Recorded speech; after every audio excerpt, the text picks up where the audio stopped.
Heavenly Father, we come to you today asking for your guidance, wisdom, and support as we begin this meeting.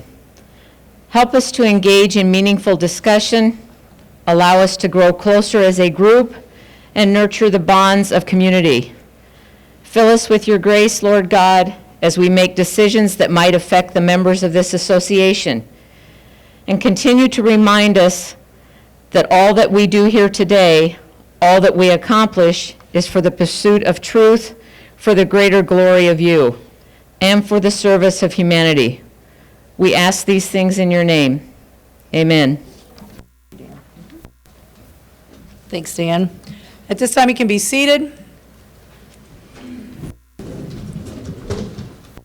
And at this time, if you turn your attention to the screens, we would like to honor the bowlers of the state of Missouri who have left us this year.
Thank you. At this time, I would like to introduce the Board of Directors and dignitary.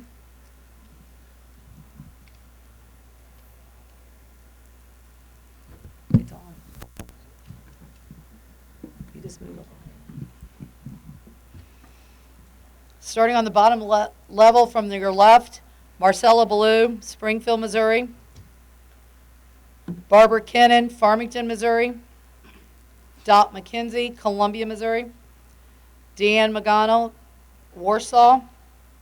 Ron Mitchell, St. Louis. Nancy Mills, Springfield.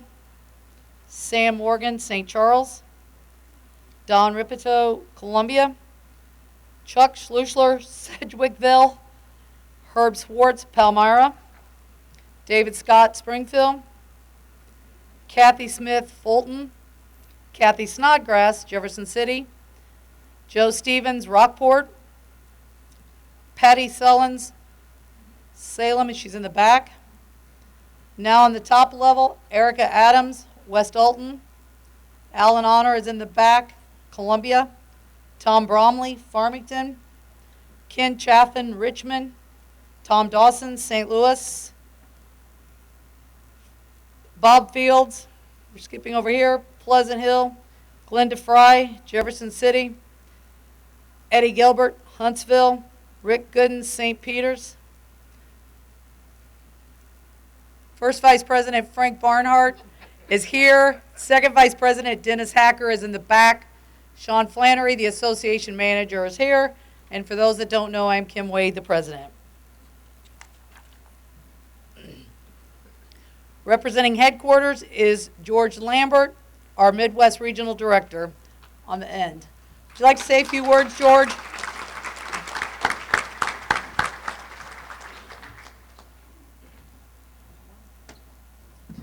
Thanks, Kim. Good morning, everyone. How is everyone today? Good. It's a sombering experience, memorial, but it's something that we cherish our past, right?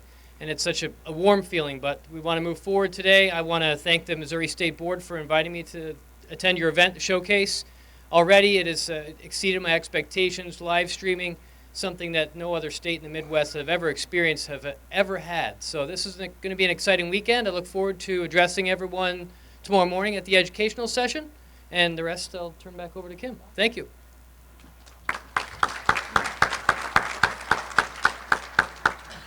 At this time, I would like to welcome Deanne McConnell from Ozark Lake Regions to present the local association awards.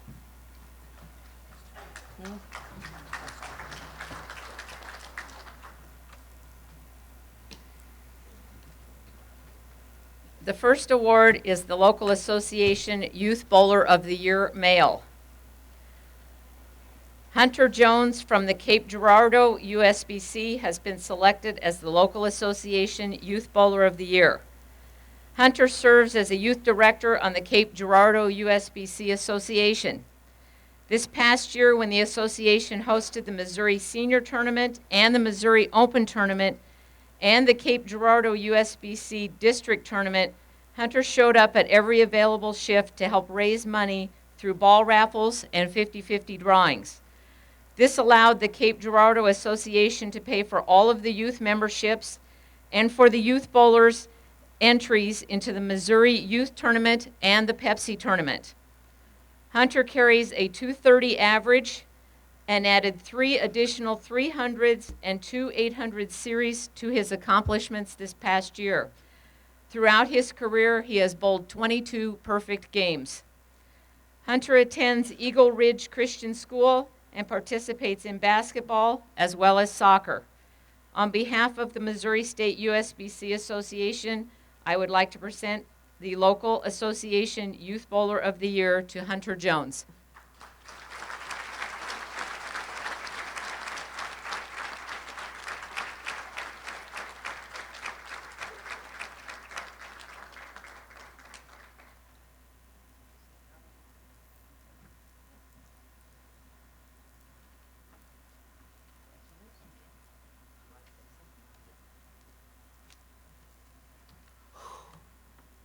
Good morning, or good morning. Can everybody hear me? All right, can everybody hear me? All right, good morning. I am very humbled and honored to receive this award. Can everybody? Okay. This is annoying. Okay. Oh, this is scary. I'm doing tech stuff. All right. I'll just hold it. Okay. All right. All right. I'm very humbled and honored to receive this award, and I can't thank anybody but God for allowing me to bowl. And He's been a good help in my life, to me and my family, and I just give Him the praise every day. And sorry, I'm stuttering a lot. I'm nervous. I haven't spoken in front of these many people ever. But I want to thank my who is it? My who is it? No, my gosh dang, Miss Margrave. She nominated me for this. Yeah, my nominator. That's who it is.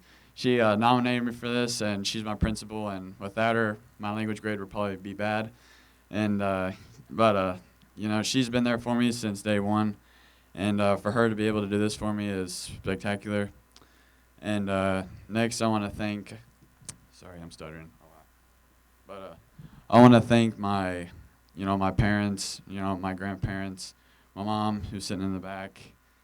She raised me, obviously, but she, it was her that first brought me to bowling, and my grandparents, I rolled my first bowling ball at a year and a half, and from then on, my grandpa's been teaching me the ways, and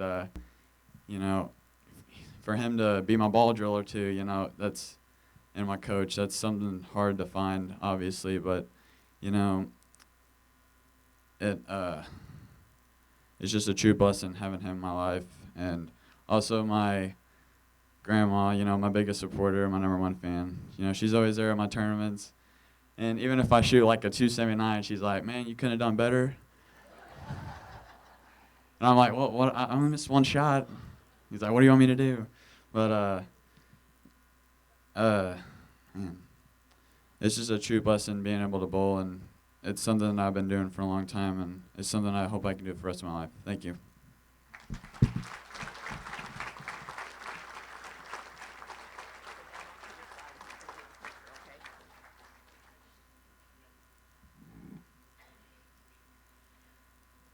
The next award is the Local Association Youth Bowler of the Year Female. Deandra Sullins from the Scenic Rivers USBC has been selected as the Local Association Youth Bowler of the Year. Deandra received the Carolyn Gilbert Scholarship Award last year and is now bowling at Lincoln University. For the 2014-15 season, she was Junior Bowling Club Girl Youth Representative. In 2012-2013, she was a Missouri State Youth Committee member. And from 2010 to the present, she has been the youth representative for the Scenic Rivers USBC Association. She started bowling in 2004 with an established average of 81. As of the end of last season, her average was a 190. From 2013 to 2015, she held the high average for the female and the high series all 3 years as well. She has participated in volleyball, basketball, and track before going to college this year. On behalf of the Missouri State USBC Association, I would like to present the Local Association Youth Bowler of the Year to Deandra Sullins.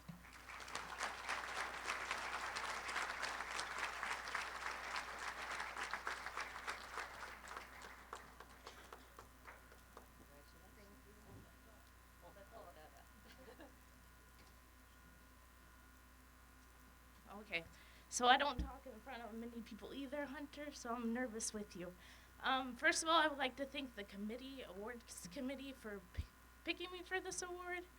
I also like to thank my coaches, Sean Flannery and Jesse Chenard, to getting me where I'm at in my game. And then my family for supporting me all the way through this. And thank you.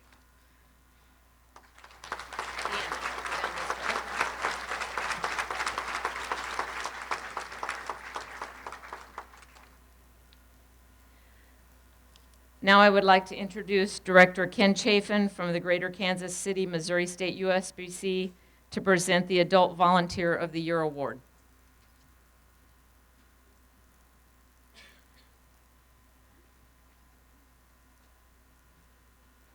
Good morning. It's with great pleasure we nominate Jordan Richard for the Local Association Adult Volunteer of the Year Award in recognition of his outstanding leadership and tireless efforts in the future of bowling.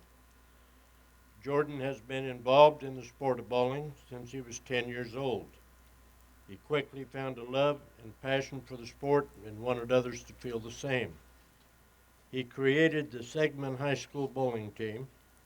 The first year, there were only 7 bowlers. The next year, there were 30. This current year will mark the 7th year of the Segment High School Bowling Club, which Jordan is the head coach. He did not stop with just Segment. He also helped build the Fox and Windsor High School bowling clubs and is currently working on adding 2 more high school clubs next year. Jordan's main goal for all his bowlers is to have them succeed.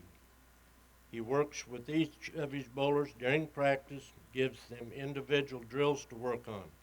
He does not allow his bowlers to say, "I can't." Jordan's passion for the sport is extraordinary and is constantly displayed through his actions. He knows in order for the sport of bowling to grow, it has to start with the youth. He is constantly trying to figure out ways to encourage kids to bowl and find the love of bowling just as he has. He gets his payment out of seeing the joy in his pupils getting their new high scores or their first win. His payment is in the form of the respect and envy of the bowling community. He was head coach of the Segment Jaguars bowling team when they won their first ever state championship in 2015. His methods of coaching are very unique and useful, for he utilizes not only hands-on technique, but visual techniques as well. He has helped countless bowlers improve, and he is very selfless in the fact that he always gives without any expectations of receiving anything. He has produced several youth tournaments in recent years, further supporting the growth of the sport. There are always raffles, giveaways at every tournament, adding even more variety into the mix. Scholarship money as well as gift cards are awarded to the top finishers of each tournament, giving the bowlers a real sense of competition. One of the most noticeable characteristics that Jordan possesses would be his impeccable work ethic. He's not only a staff member of Ebonite, he's also the manager of a pro shop at Brunswick Lakeside Lanes. After working hours at his shop, he still finds time to attend every high school bowling practice session. He runs tournaments as often as possible, still finds time to attend competitive tournaments. His desire to drive the sport to new heights has no limits. Ladies and gentlemen, I introduce you to Jordan Richards.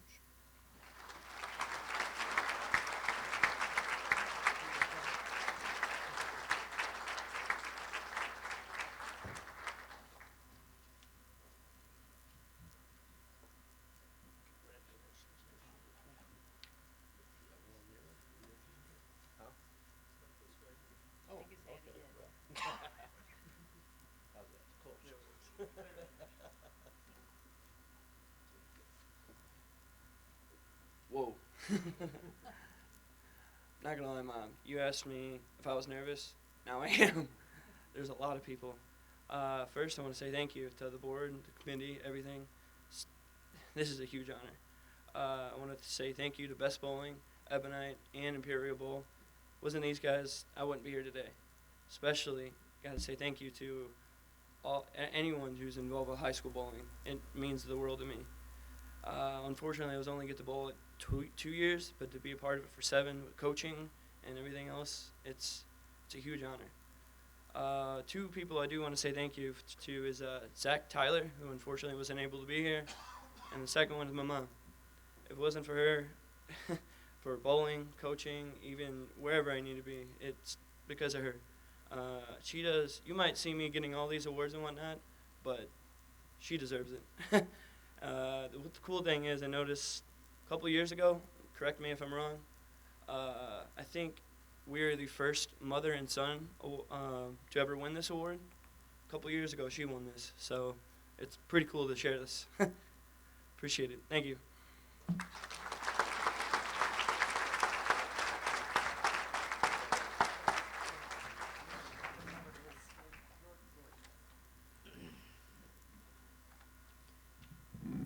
Congratulations to all the award winners.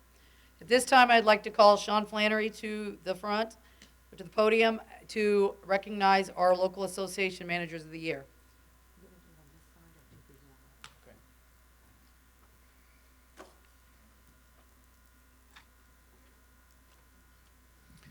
Good morning, everyone. The Missouri State Board of Directors and President Kim Wade appreciate the work each of our local association managers do during the year to help the state do our jobs better and make my job a little easier. We'd like to present the association managers who are here with a small token of our appreciation. President Wade will assist, and when I call your name, please come forward. Donna Schreiner, Cape Girardeau, USBC.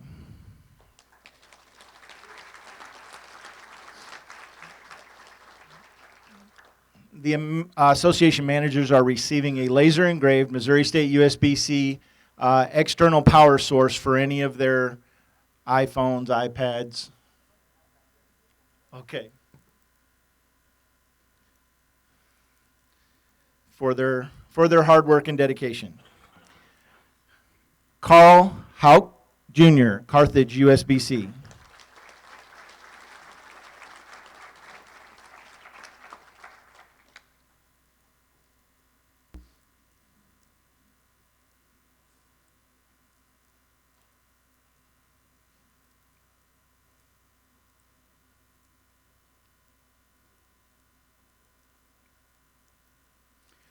From our Board of Directors, Don Ripitu, Columbia, USBC.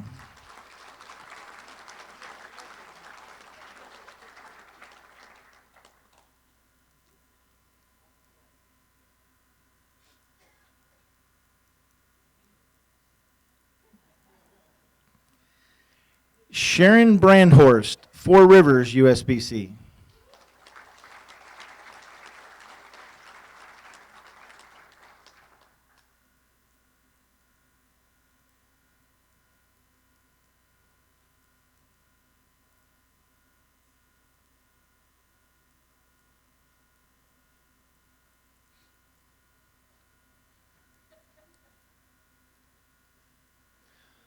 Also from our board, Kathy Smith, Fulton, USBC.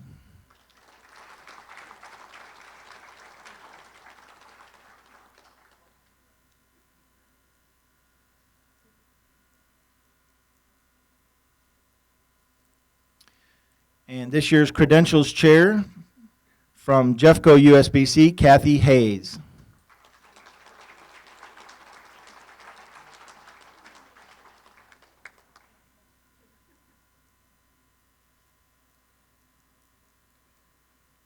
From Greater Springfield, Missouri, USBC, Stephanie Aldridge.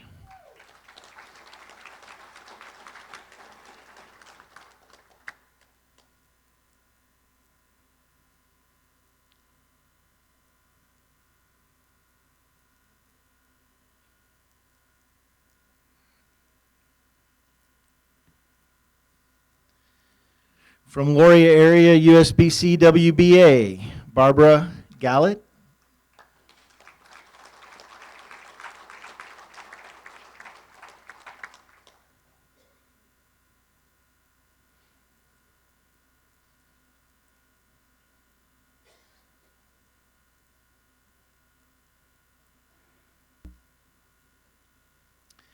Thomasine Rector from Lebanon, USBC.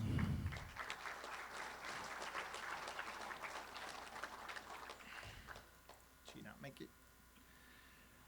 Charlotte Lewis, Mineral Area, USBC.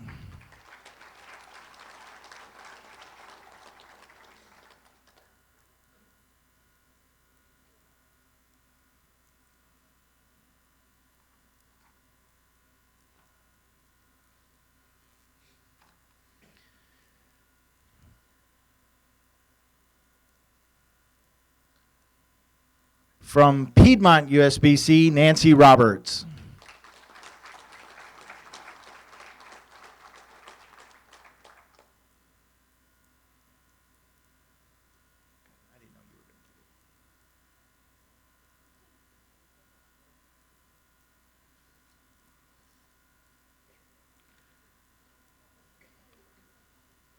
From St. Joseph USBC, Dave Richardson.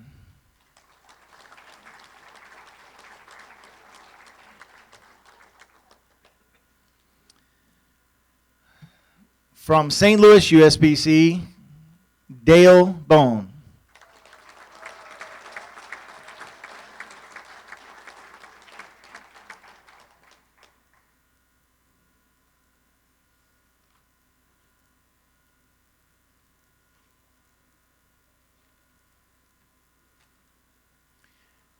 And last but certainly not least, our own President Kim Wade from Missouri Capital Area USBC.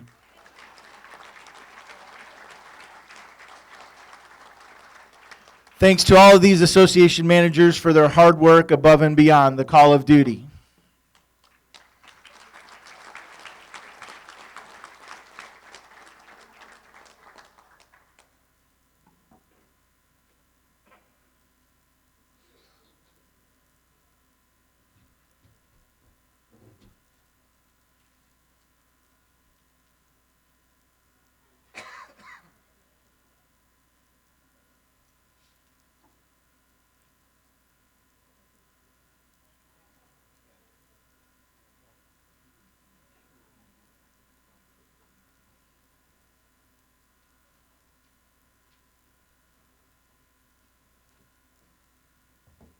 Ooh, put my other hat back on. To present the Tournament Host Association Awards, please welcome Director David Scott from Greater Springfield, Missouri. David is a member on our tournament committee.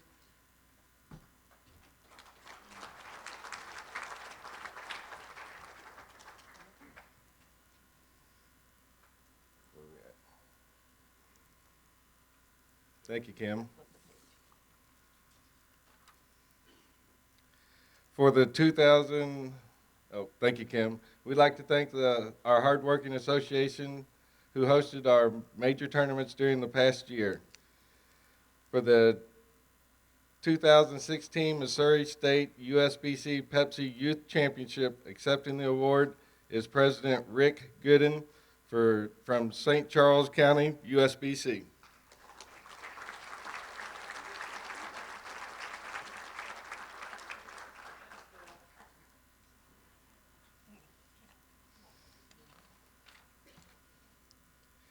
Next year, in 2017, the Missouri State USBC Pepsi Youth Championship will be hosted in the Columbia USBC at AMF Town and Country Lanes.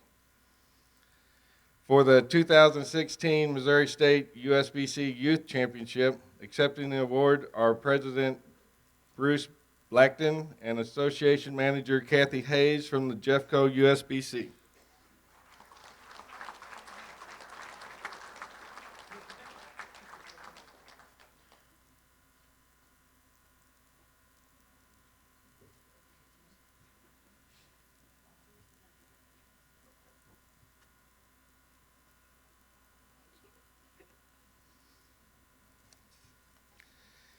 Next year, in 2017, the Missouri State USBC Youth Championship will be hosted in the Greater Kansas City, Missouri USBC at Aaron's Family Fun Center.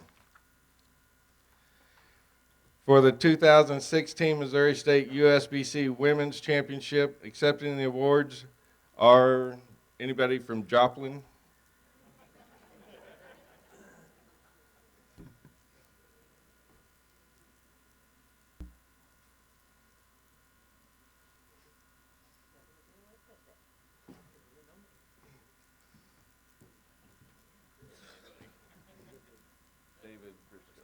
David Briscoe. Yeah, face this way.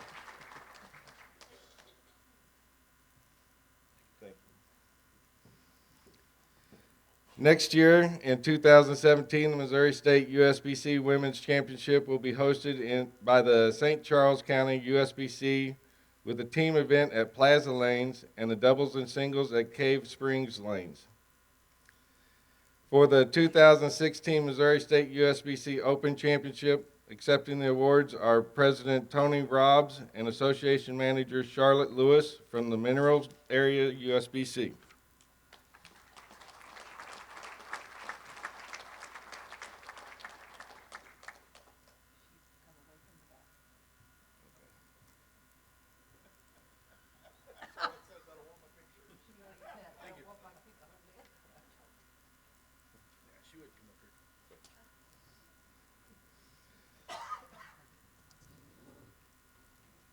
Next year, the 2017 Missouri State USBC Open Championship will be hosted by the St. Joseph, Missouri USBC with a team event at Southside Family Fun Center and doubles and singles at Belt Bowl.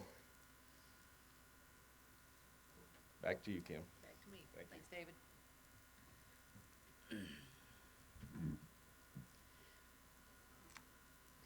Okay, now we're going to move all into the business part of the meeting. On the roll call of officers and directors, the previous introductions will serve as our roll call.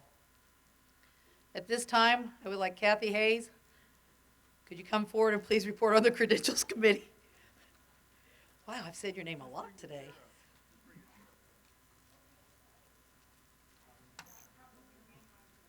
There. Turn it on. On? Oh, yeah. Okay. The Board of Directors and delegates assembled at the 10th Annual Meeting of the Missouri State USBC Association. We, the 2016 MSUSBC Annual Meeting Credentials Committee, wish to report the following present at the MSUSBC Annual Meeting at Capitol Plaza Hotel, Jeff City, Missouri, on June 4th, 2016. Board of Directors, 27. Local Association Adult and Youth Delegates, 110. Total eligible to vote, 137. I'd like to thank all my credential people. It was Ken Caffin, Ron Mitchell, Michael Edgar, Debbie Hedrick, Jeffrey Rook, Elizabeth Coffey, and Kathy Smith. We had a really good time out there. Thank you. Thank you.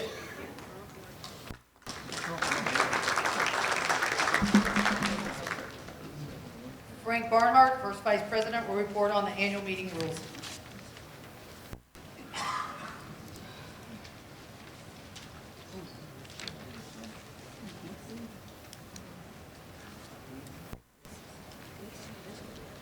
Okay, Robert's Rules of Order, newly revised, 10th edition, will govern the proceedings here unless superseded by USBC bylaws or meeting rules. Visitors, special guests, and members, I believe the back row over here, is that all members, guests? Any delegates on the back row? Okay, we got 2 delegates back there. Are there any non-delegates seated elsewhere in the room? You got a couple? All right. You know about him. All right. Okay, so thank you, that helps us out.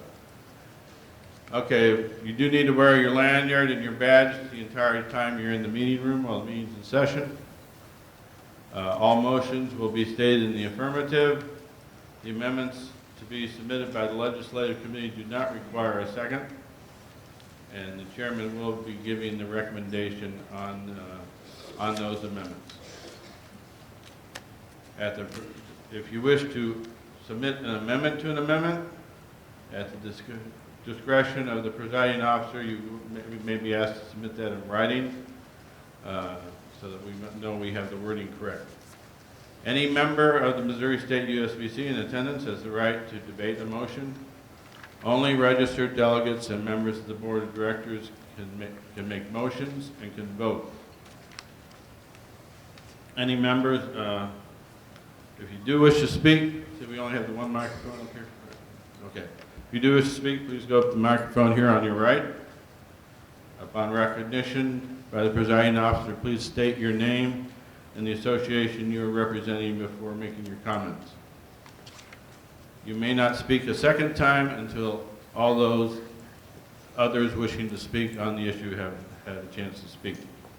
If you wish to abstain and you wish that to be recorded, please turn in a blank ballot. Otherwise, it's equivalent of not being present in the room. An abstention does not count as a no vote. So the 2/3 requirement to pass the amendments applies to yes and no votes only. Please keep your cell phones silent. And I just realized a few minutes ago I hadn't done that to mine yet, so just did that. And give your attention, and the presiding officer will announce any exceptions to these rules. Thank you.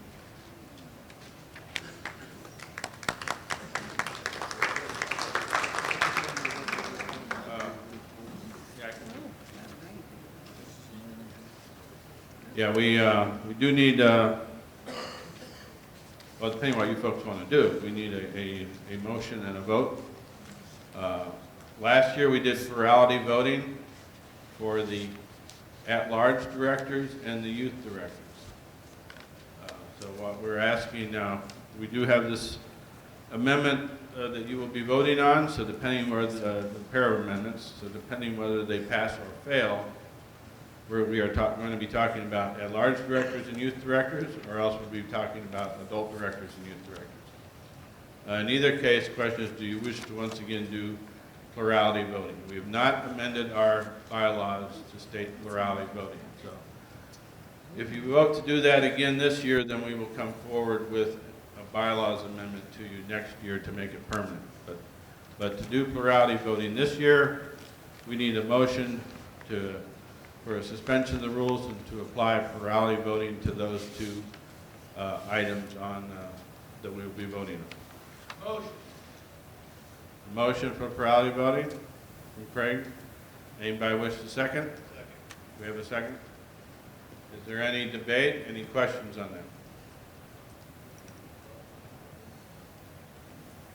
that? Okay, with no discussion, we'll conduct the vote. All of those in favor of plurality voting, please say aye. Aye. Anyone opposed?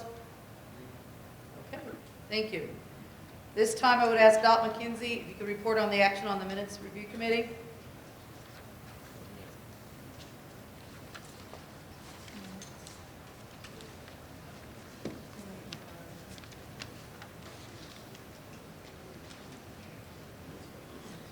Good morning. It's great to see you. The committee has reviewed the minutes of the May 30, 2015 annual meeting and found them to be correct as printed. The committee recommends that they be accepted.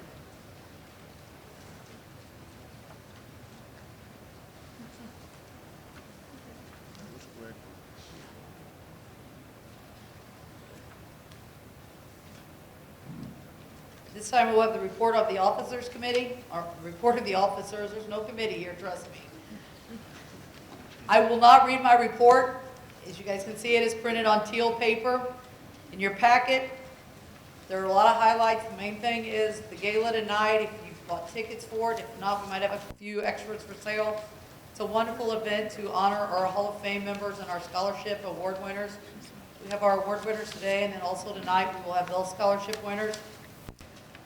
The most important thing, too, is to remember the Missouri State USBC, we wouldn't exist without each of you serving your members on the local level, whatever capacity, as a volunteer, as an officer or director. We thank you for everything that you've done and that you will continue to do for our sport. Acts of the Board of Directors, they're in the folder and they're on lime green paper. This time I would like to ask Kathy Snodgrass, could you give the finance and budget report? I always wonder when you say, will you and could you, if they looked at you and said no. No. No.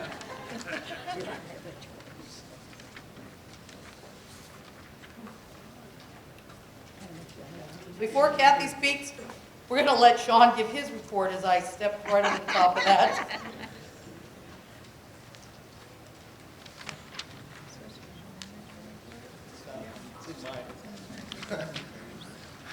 Again, my report is on the back of the president's report, and I'm not going to read it to you. I will point out a few highlights. One, this is an exciting weekend for me because this is my first showcase as your state association manager. It has been very exciting 4 months preparing for this day. The award winners this morning talked about nerves. come and do my job. There has been a lot of things going on preparing for this. Most of you know that the state office moved, obviously, from Ava, Missouri to just outside of Jeff City here in Holt Summit. You are all welcome anytime to come and visit, so please look me up. One of the big things that you'll find in there that I want you to be aware of is this year we have added almost $10,000 in prize money to your tournaments as a state office. We couldn't do that without you, but that is part of our agreement to you when we put the state dues at $1 to return that money to you. So just please share that with your people back home, that we are doing everything we can to make our tournaments more successful, and we would love to see you all continue to participate in them. We do have 12 senior bowlers going to our state championships this year. I apologize, I don't have that in this list, but I believe I have a couple of those ladies from Piedmont here today. Wish them well. Look for updates. I will be getting those from the National Senior Tournament, and we'll be posting their results for you so you can follow how they did in representing our state. I want to thank the Board of Directors for all of their help preparing for this weekend. They have been absolutely wonderful in guiding and directing me, and the Executive Board has been wonderful as well. I look forward to doing this next year and not being so nervous. Thank you very much.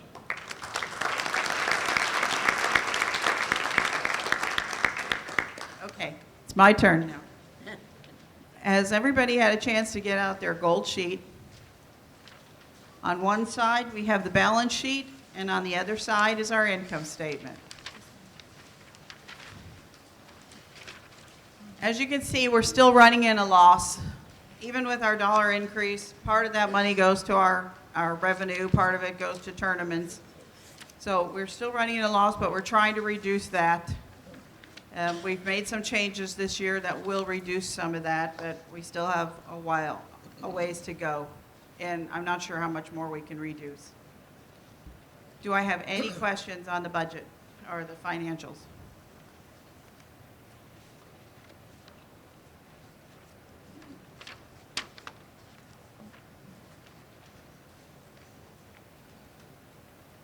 If there are no questions, I ask for a motion.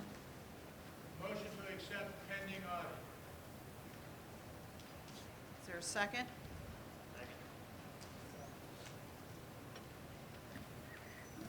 A motion and a second to accept the financial. Everyone in favor? Aye. Anyone opposed? Thank you, Kathy. Next, we will conduct the legislative portion of our meeting. To present the proposed amendment to our bylaws, please welcome Legislative Committee Chair Chuck Schlussler from Cape Girardeau, USBC.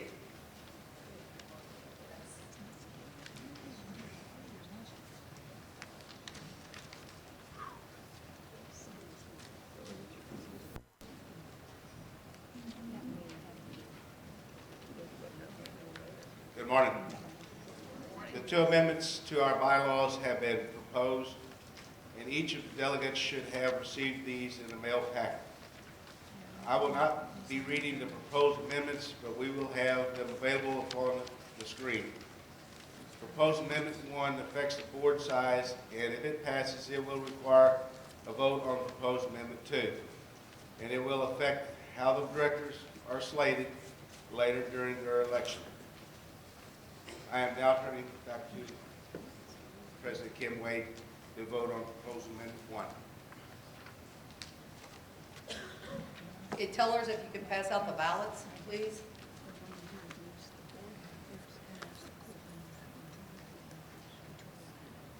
While they're passing the ballots out, we will use ballot 1 for this decision. Ballots are numbered at the top. You will use ballot 1. I'm not going to go any further until the ballots are passed out.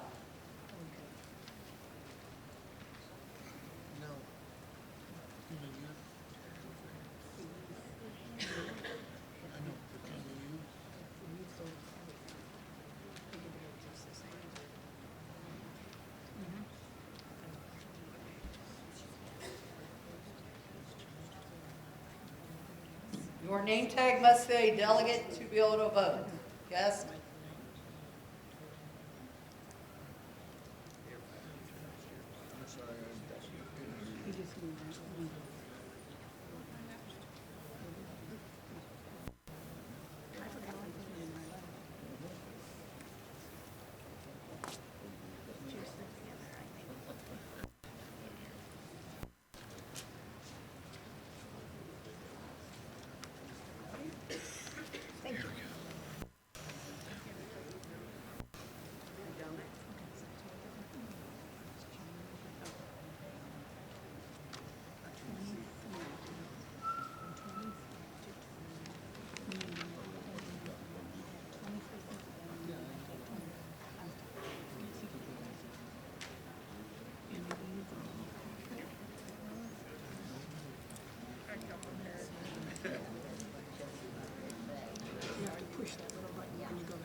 Do not have a ballot, would you please raise your hand?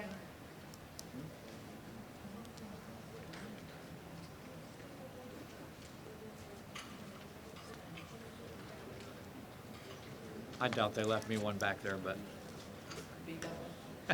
I don't have one of those.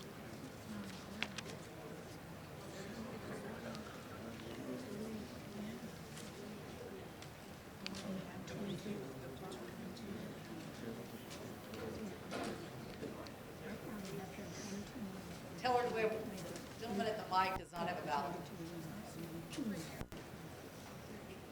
Oh, They left it back here? he has one.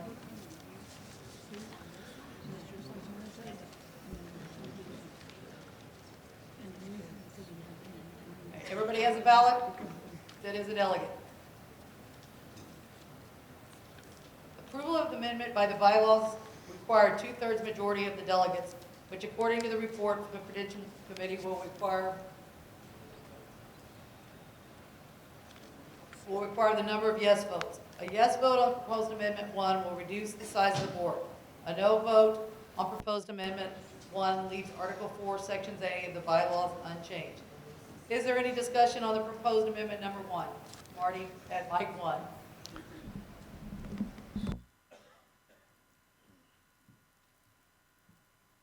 Hold the button for just a second. Test? Yeah, you go. Great.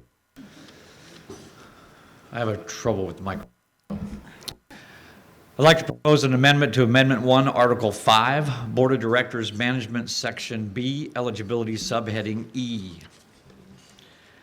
Subheading E states that Director at Large do not have to pay membership in one specific area.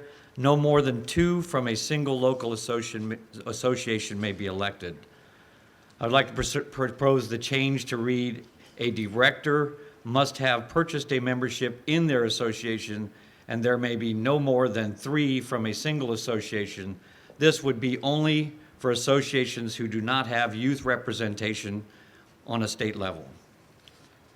The reason, due to the size of our association and the vast area covered, we feel being able to have 3 representatives on the state level would be a big boost to our membership. This is submitted by the Greater Springfield, Missouri USBSC Association.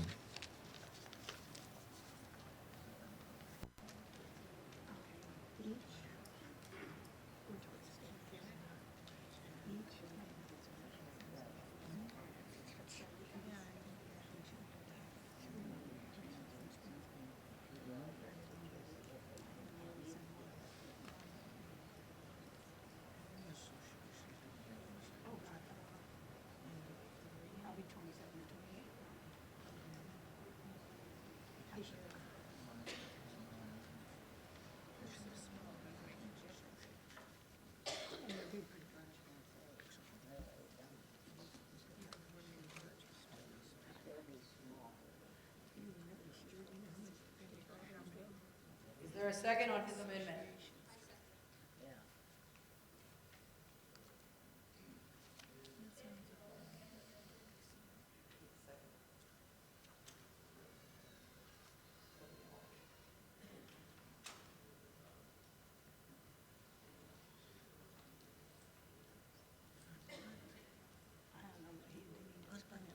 There is not a blank ballot in the ballots.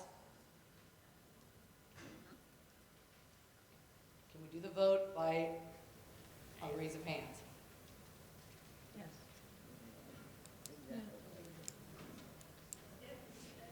I'll make a motion.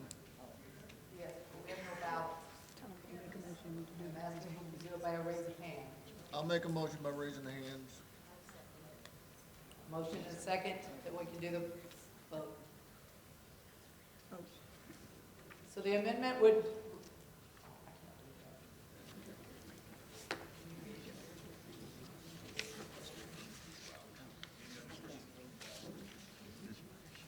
Member area, okay, member area director must have purchased memberships in an association in the area he or she represents. There will be one director from each membership area, but no more than one director may be elected from any, that's not their limit.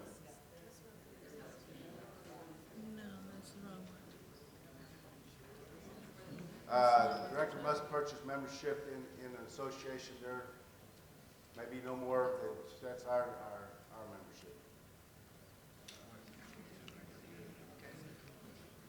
I don't know if I restate it with the precise words to use, but it would be there may be no more than 2 directors elected from a single association, with the exception of associations with no youth representation on the board, which may have 3. Is that correct? That's correct. Correct. Okay.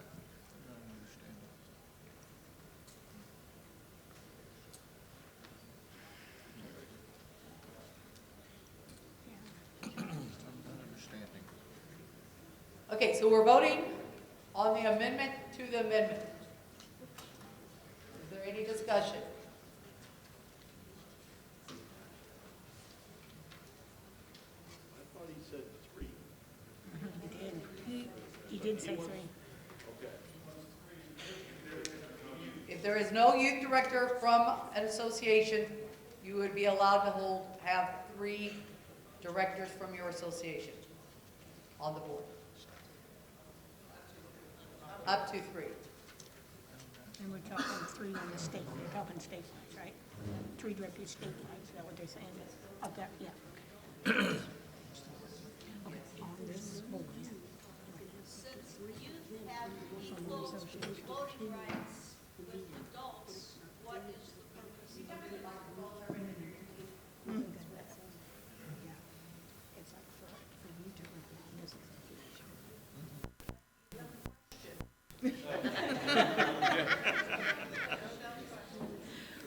Well, if youth have equal voting rights in our assemblies now, what is the value of counting specifically a youth director? You're all equal. The voting for this right now is not just the directors, this is all delegates. And that changed a couple of years ago, that all delegates can vote on all motions. Right, so As that's far what as I'm the- saying, so as why far as do the we board. have specifically a youth director if all youth are equal delegates?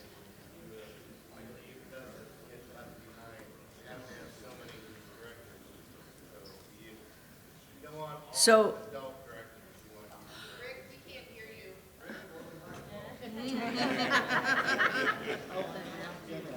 But yeah, I understand that. The bylaws specifically state that the youth have to have directors. their own director, Right. even if they vote on Yes. everything the same. Yes. Good We enough. do not want the youth left behind. Okay.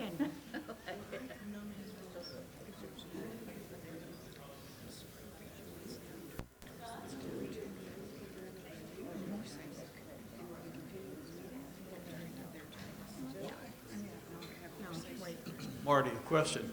If you have 3 directors, and somebody wants to run as a youth director, then they could not run from your association until an adult director steps down. Is that correct? That's correct. Okay.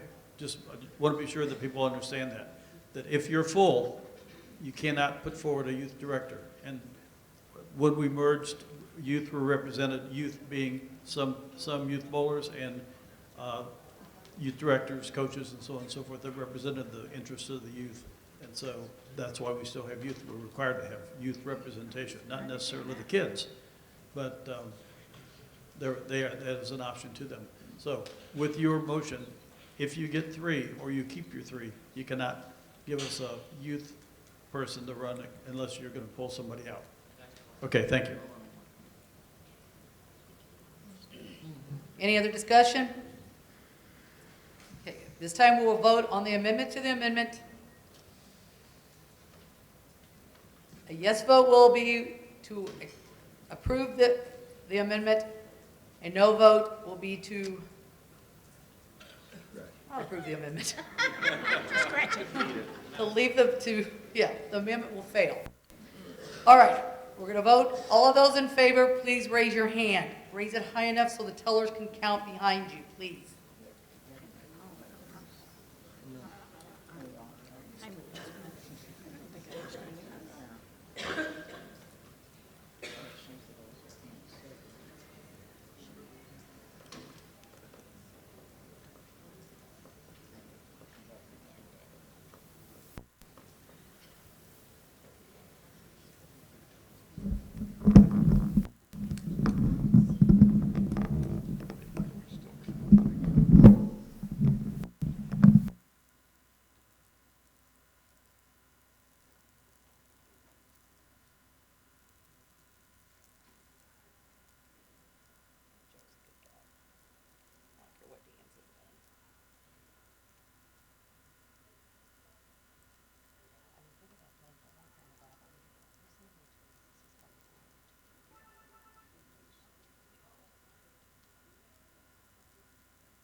Okay.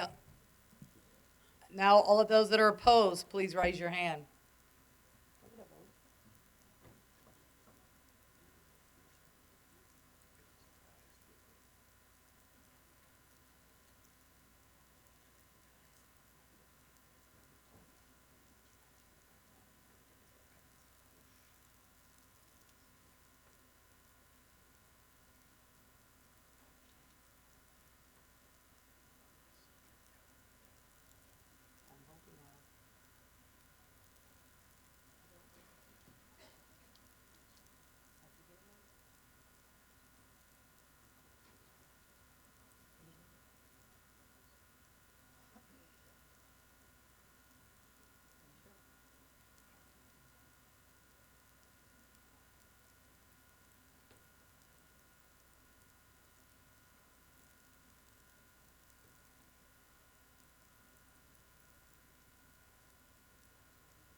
Two-thirds.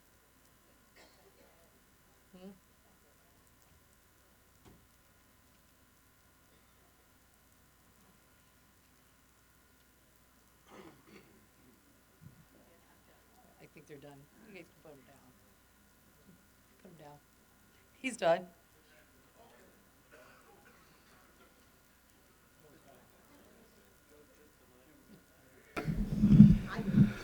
Okay, the count is in favor, 56. Votes opposed, 59. No, majority, but it's still defeated. 56-50. 59 noes. 59 noes, 56 Yes. yes. So the amendment was defeated. Right.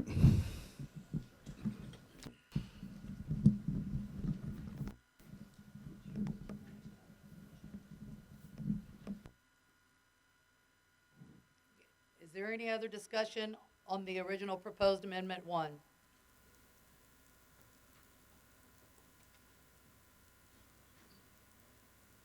Seeing none? We'll vote. Yes vote is for the amendment. No vote is against the amendment. This requires 2/3 majority. Please mark your ballot with an X by the yes or an X by the no. And then the tellers can collect the ballots. You need a pen, Frank? Or Joe? Sorry.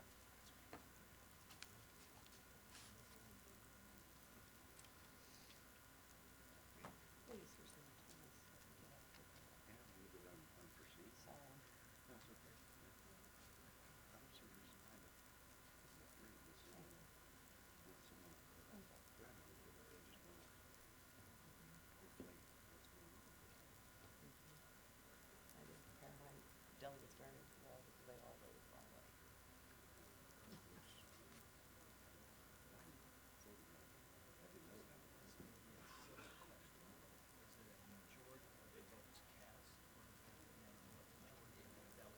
The majority of the, ask George if it's, ask him if it's a majority of the eligibility or the votes cast. I don't know. I always feel like this is church offering. I always feel like this is church offering. Don't check in.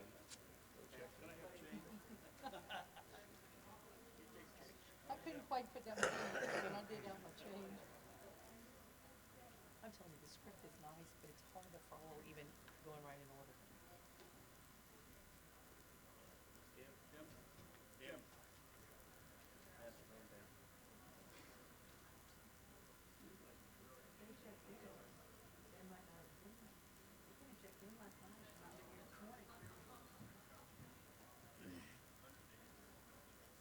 Mm-hmm. Yep.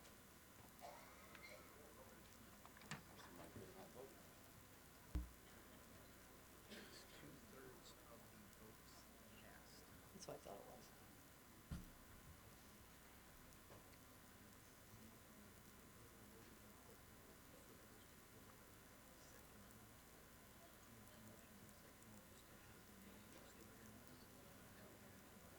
They should be coming to the microphone to do it. Okay, who's the filler committee? It says filler committee. I didn't know we had a filler committee up here.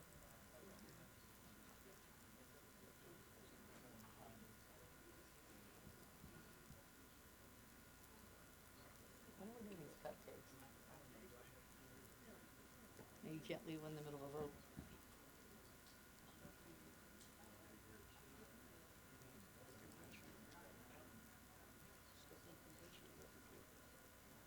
I thought they had something.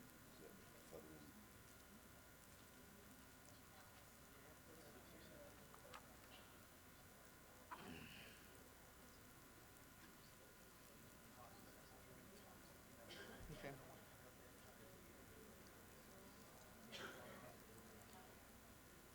I thought they had something. I hate this part of this.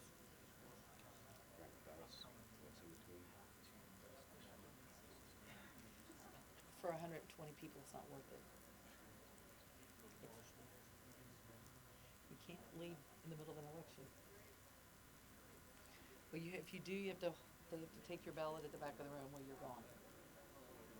You can hand it to them, they have to hold it. Mm-hmm.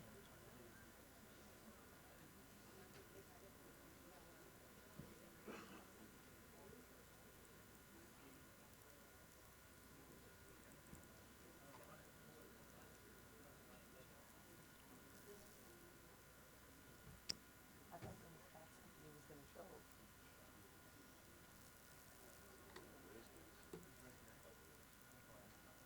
No, he doesn't, or he'd have it up there.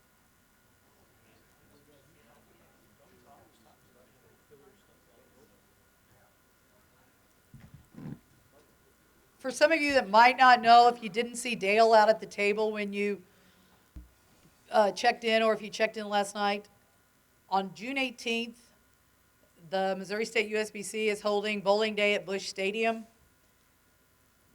It is a 3:10 game, playing the Texas Rangers. The tickets are $25.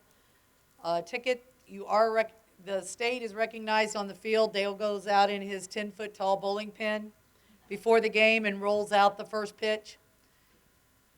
And if anybody is interested, Dale has tickets. Dale's back here, the association manager from St. Louis. I have several tickets. Sean has a few tickets. But if you're interested, it's usually a fun day. Last year was very, very warm and very, very sunny. Because you know how that is. We told Dale that's the sunny side of the field, and Dale said, oh no, that's the shady side of the field. We were directly in the heat. But Dale did better. We're on the other side of the field this year. What day? June 18th. It's a Saturday. It's a 3:15 game. Pardon? 2 weeks from today, Dale tells me. So like I said, if anybody's interested, Dale's got tickets. I've got them. You can call me, and I'll even mail them to you next week.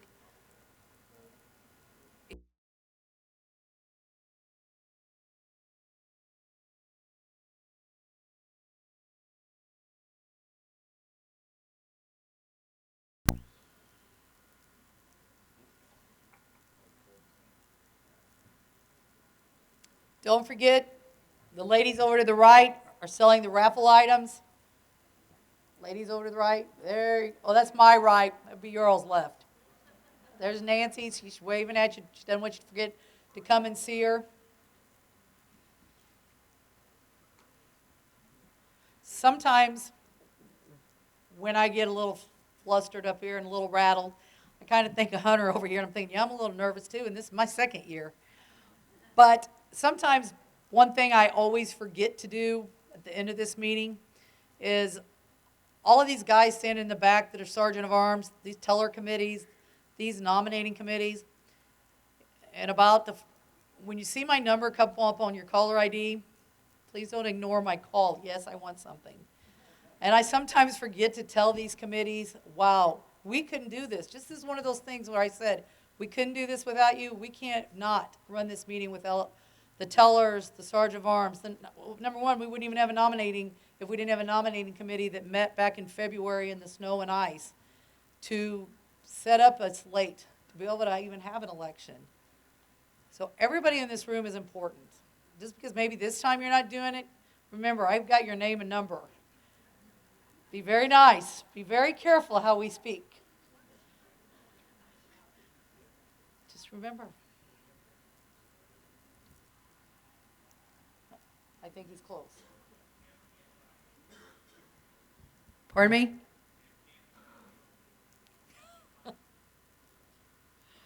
Yeah.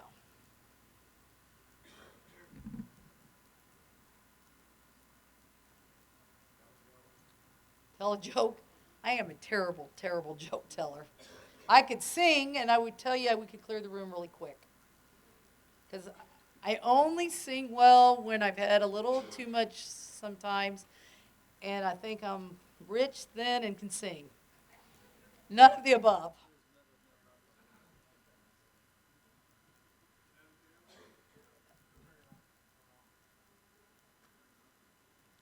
Yeah, Kathy, be George's bike.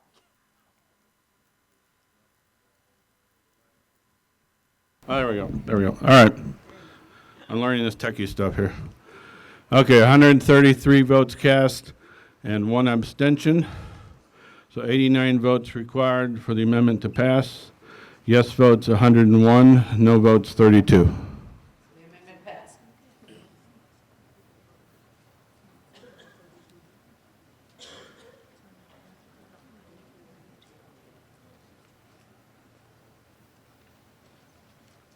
Since Amendment 1 passed, we will now vote on Proposal Amendment 2, which reduces the number of board members required for a quorum from 16 to 12. I'll now turn the meeting back over to President Wade. You will use ballot 2 Again, since it is an amendment to the bylaws, it will approve the proposed amendment, and will require 2/3. A yes vote lowers the required quorum number to 12. A no vote will leave our quorum at 16. You will use ballot number 2. Please mark with an X again, and the yes or the no position. Tellers, if you will collect the ballots.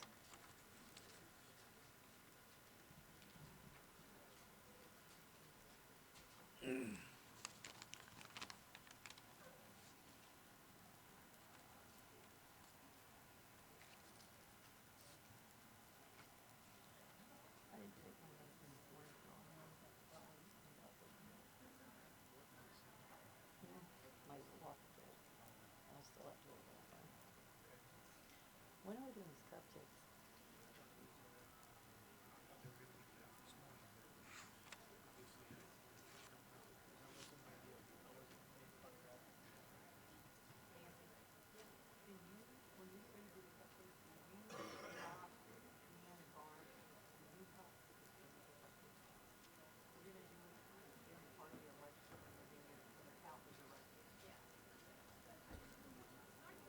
Yes, we're having dessert before lunch. We're gonna sing happy birthday.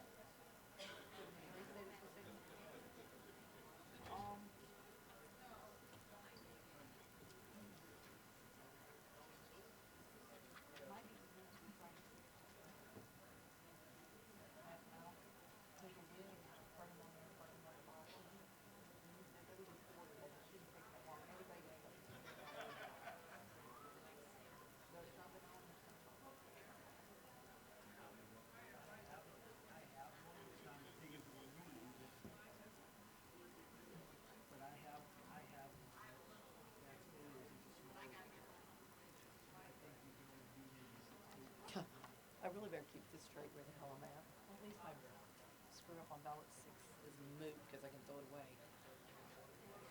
Typed those ballots yesterday, I didn't realize it. Since this passed, this passes, then we're back to getting one large ballot for electing. Which will be ballot number 7. 5 and 6 will be no good. And we'll throw those away.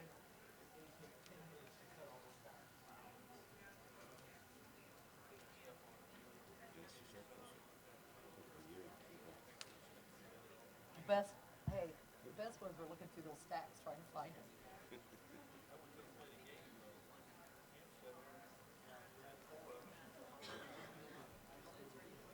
If anybody has any questions for George, he said he would be happy to open the floor up. Joe's got the microphone, and he will come to you if you have any questions you'd like to ask while they're counting.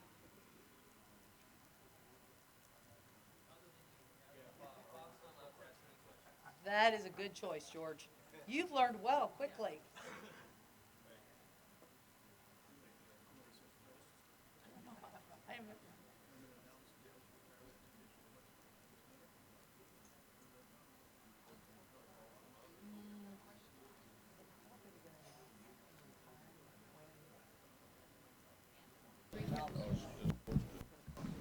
Okay. Are you the one that are we allowed to use Windows 10 yet for the USB-C with the Windows? That's probably the worst question you could have asked already, so that's good. I'm sorry. No, that's good. I came with that on my heart all the way up here. We are close to getting the WinLabs program to be compatible with Windows 10. Because the window of opportunity to get it free goes out at the beginning of this month. Sure. Next week, and I was holding off until I got guys, so. There are many other associations that are waiting to upgrade their equipment as well based on the availability of WinLabs being compatible with that, but currently, no, WinLabs is not compatible with that yet. I'll keep it out of my computer. Within the next few months. There is a website, though. It's TechSoup.org. Okay. TechSoup.org, and they have discount softwares for nonprofit organizations. So you're talking about getting Microsoft Office for less than $30 or $40, but you have to prove that you're a nonprofit 501c3 tax organization. Which I already have all of that. TechSoup. And I have another question. Yes. I've been trying to order my supplies. I didn't order any last year because it was such a hassle and everything, so I didn't order. So it will not let me order unless I had a previous order on the slate. And I just wondered if I could get help trying to. Sure, I can Get- help you, or 1-800-514-BOWL, and they can take your order right over the phone. So you can Okay. bypass the internet altogether if you'd like to do that. Okay, could you give me that number once again? 1-800-514-2695. That's the direct line for anyone that have any questions, anything related Give me to the last USBC. 4 digits again. Oh, she Bowl, got it. BOWL, Bowl, 2695. Okay, all right, thank you. No problem.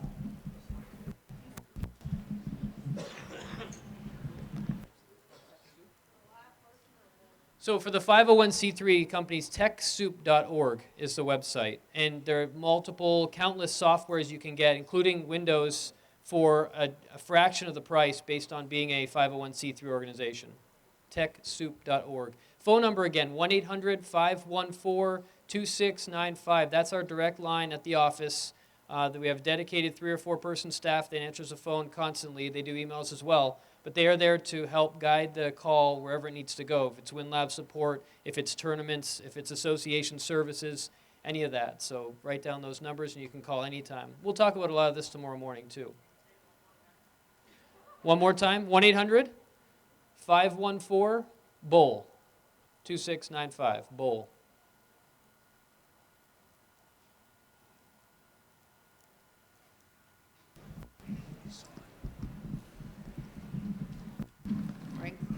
Amendment 2, 133 votes cast, 118 yes, 15 no.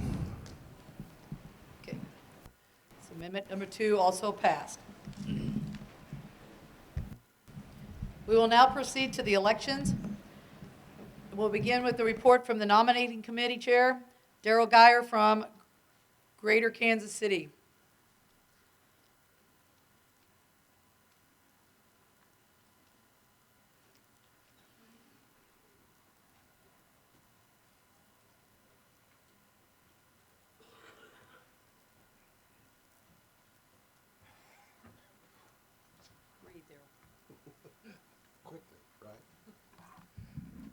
Well, I'd like to thank my nominating committee members, Sandy Ashlock from Columbia.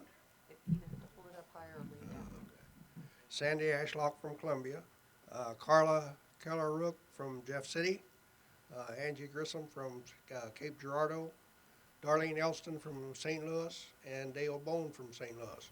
I understand Darlene had surgery last Friday, so she's not able to be here, but we appreciate her help. The nominating committee met on April the 2nd here in Jeff City and came up with, we reviewed 13 applications, and one of the ones we came up with, the first one is for president. The committee recommends Kim Wade.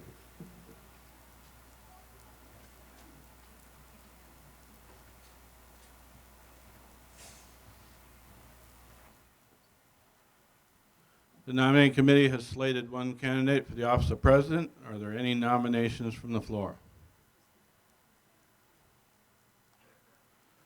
Seeing none, I'll declare the nominations closed. As there's no competition for the position, I will entertain a motion to elect by acclamation. Sounds like there's a few seconds out there too. Okay, it's been motioned and seconded to elect Kim Wade as president by acclamation. All those in favor say aye. Any opposed say nay. You got the chair back.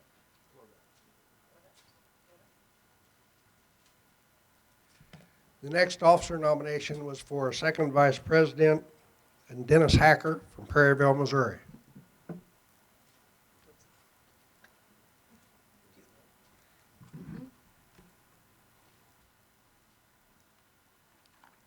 Are there any nominations from the floor for second vice president? Seeing none, we'll cease the nominations. Make a motion to elect Dennis by acclamation. Motion was Rich Gross, and there was a second right down here. All those in favor? Anyone opposed?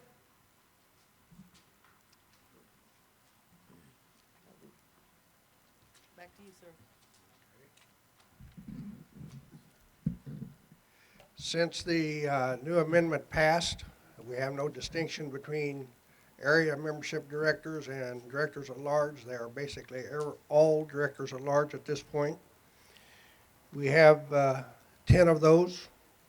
They are Marcella Bilyeu from Springfield, Missouri, Sherwin Contreras, Lee Summit, or Kansas City, Missouri, Richard Gooden, St. Peters, Deanne McGonnell, Warsaw, Nancy Mills, Springfield, Sam Morgan, St. Charles, Lori Noah Gage, St. Joseph, Charles Schuchler, Sedgwick, Missouri, Herb Schwartz, Palmyra, and Kathy Smith, Fulton. Are there any nominations from the floor? Can you bring the mic over, please?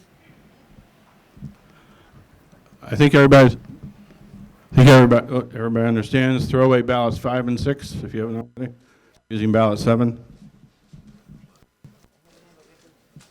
His comment was, we will be using ballot 7, but At this time, since the proposed amendment did not pass to give 3 directors, we currently have 3, and we will need to eliminate one of ours, so I am withdrawing my name from the ballot, Marcella Bilyeu, for the at-large director. Please renew my name from the directors.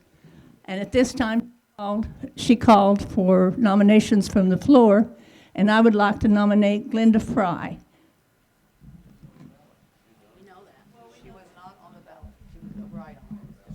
And I'd like to second that.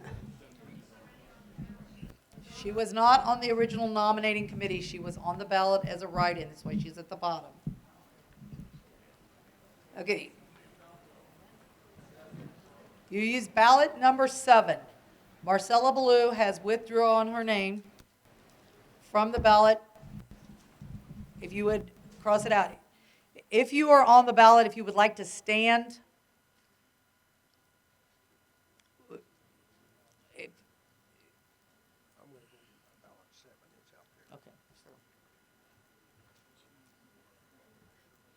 we have 2 people that are not here, Sherwin Contreras from Kansas City and Lori Gage from St. Joe.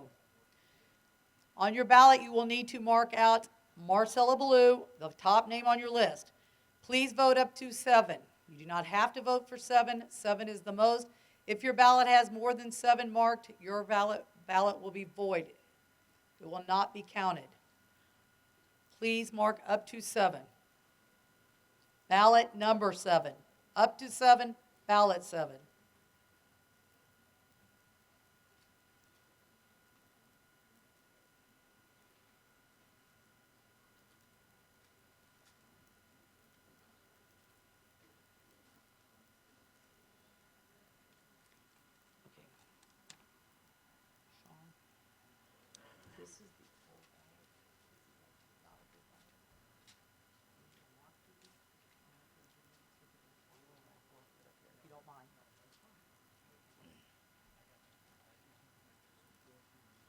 I know I was thinking about putting it right there.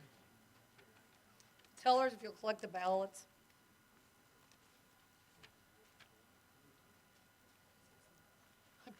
One, two, three, four, five, six, 7.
will be probably the longest one.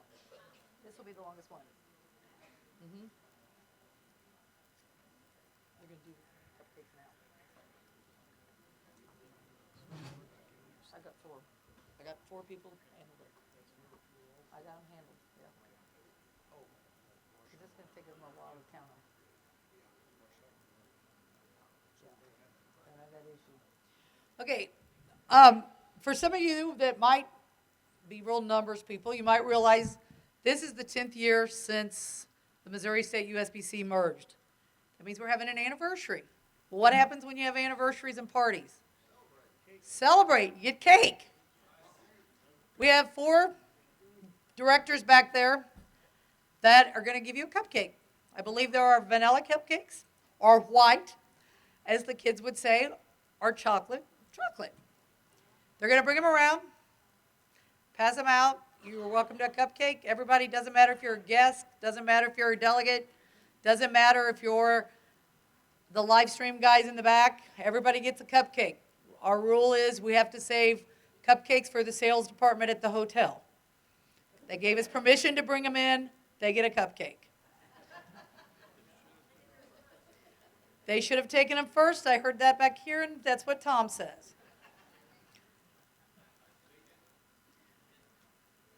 I believe they're going to walk around with them. A couple of them have napkins, a couple of them have cupcakes. They're not going to be able to fit between you guys, the rows, so they're going to come behind part of you. Don't forget the board. I'll open the floor back up to George. If you guys want to ask him any more questions. If not, maybe George and I could do a duet.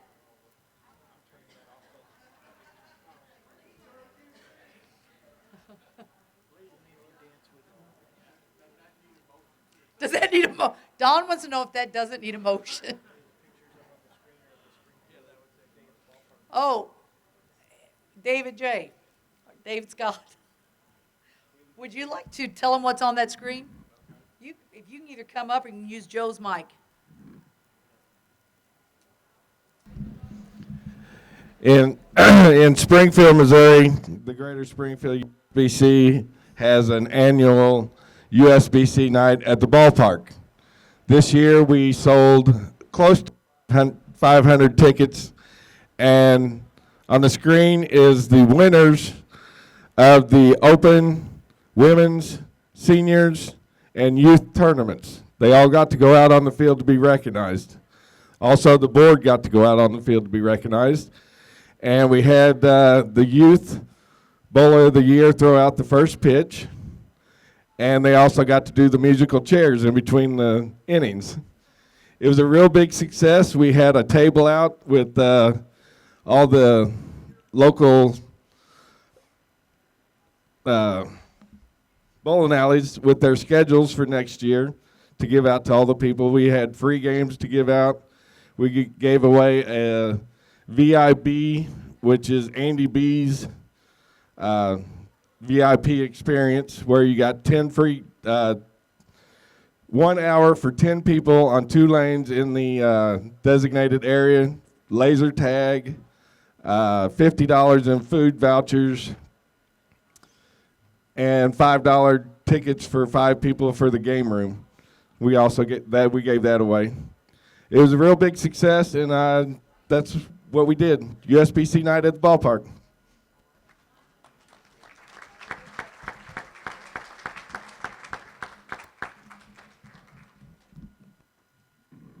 Thanks, David.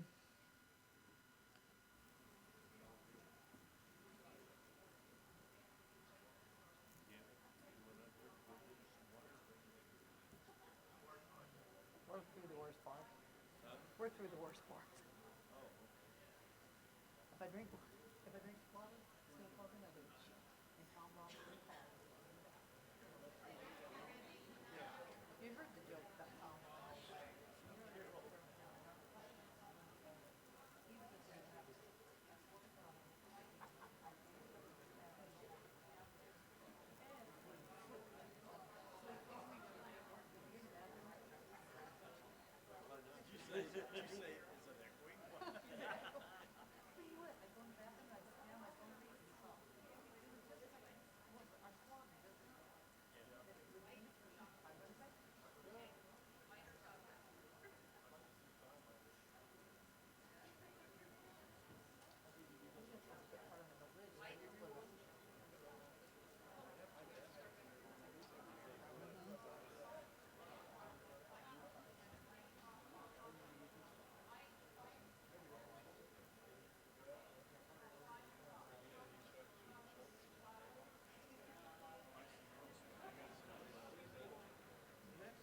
always thought they would put some out.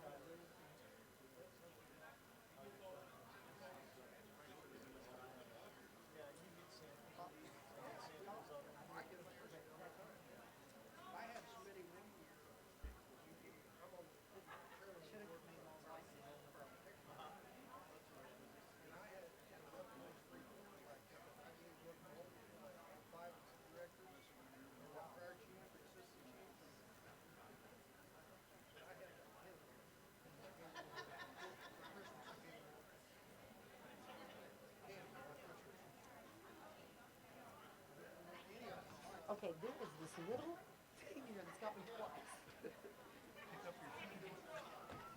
don't know, I did shoes today, my feet aren't very comfortable. See, it hasn't gone easy. This was easy. It was Well, that damn amendment that I was working on. yeah. I wish they would have told me to bring it in round four, so we could have been able to. Yeah. What we need to be able to do next year is they did this at Nationals when somebody brought an amendment to their house. The guy didn't pass.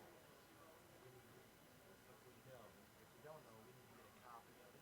Well, that's what we said, it should be presented in writing ahead of time. Well, And it should have been when you had three people first, the that we knew that. amendments he wanted to make, or that they wanted to make, I didn't make sense to me, because if we do that, then you take somebody like a small association, don't have a youth director. Exactly. But they have three Qualified adult.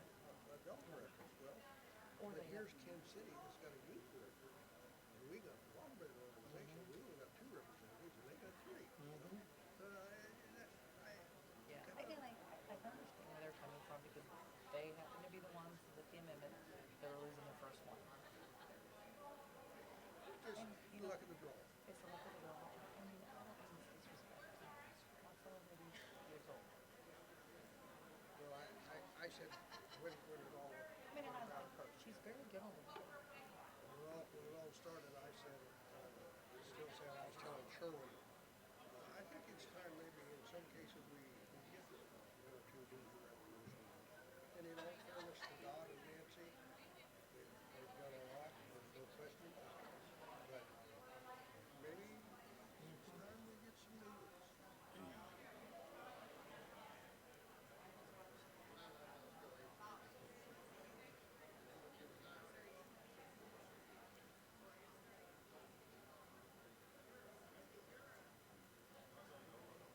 You mean a youth workshop?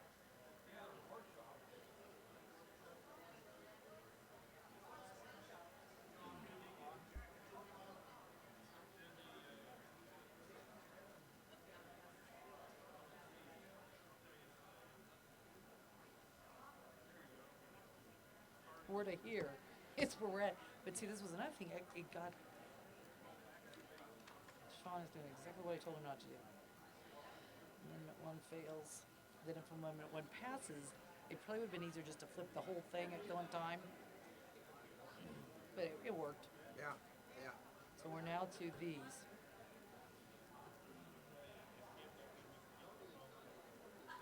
My phone's turned off. 10:50.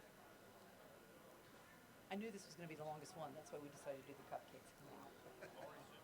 Oh, yeah, yeah.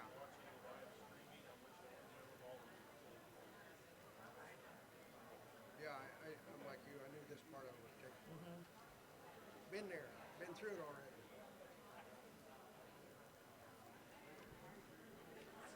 While they're still counting this last group of, or this group of ballots, can you raise your hand if this is the first time you've ever been a delegate to the convention? It's very, very good to see that.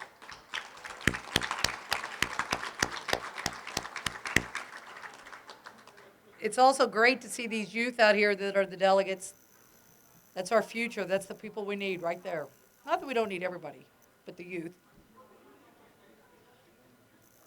What do you say? Oh, it's not you, Skirty?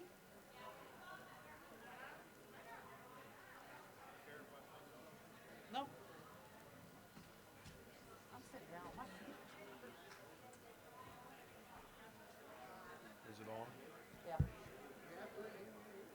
I'd just like to thank everyone that brought in items for the raffle and ticket sales again this year. I'd like to personally thank you.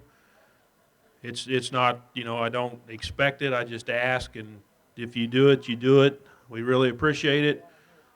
All the money from the raffle items for today, tonight, and tomorrow goes to our youth scholarship. We are running a 50-50 that will be given away after the meeting today. Proceeds from it is going to the Susan B. Cancer. Tonight we'll run a 50-50 during the banquet, and it'll go to the BVL. We will have a couple of new items along with what we got on the table that'll go tonight as well. So don't hesitate. Probably 10 or 15 minutes after the meeting, we'll finalize the 50-50 and give it away. 60-40, we'll see how much we get. Oh, gotcha. On the boards, Dennis has put up people that has donated items and what they've donated. And we appreciate everything you have done. Thanks. Oh, they love you, Bob. Love you too, Richard. I like Carol Lightfoot better than you, though. Good. Sit down. If you can't be nice, sit down, please.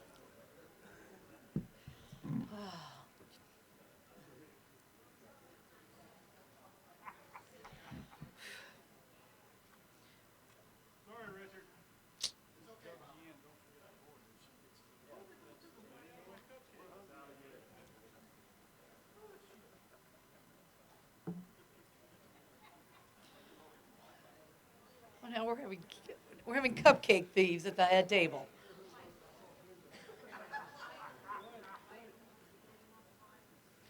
Hey, I want white. White.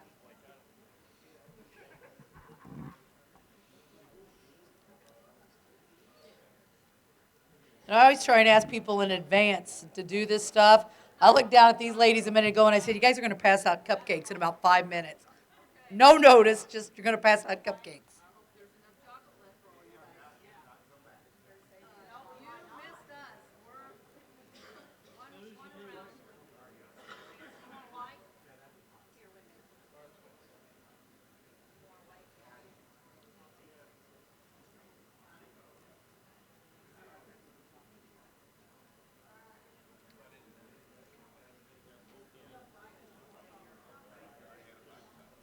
No, I don't like chocolate.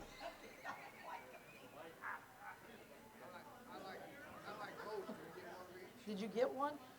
Somebody get you one?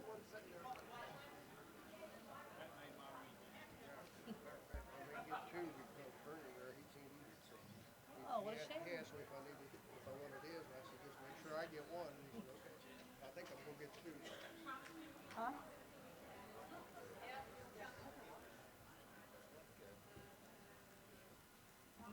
Go ahead, Rick. Hi, I just wanted to say I accepted that award for Pepsi, but without the help from my association over here, that wouldn't have been possible. And we look forward to hosting the ladies tournament this year.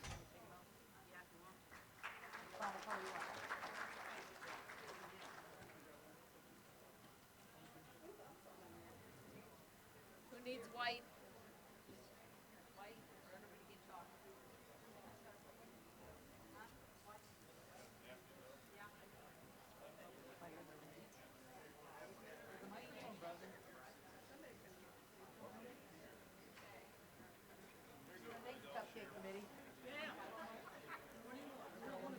I got my white one right here. Thank you, ma'am.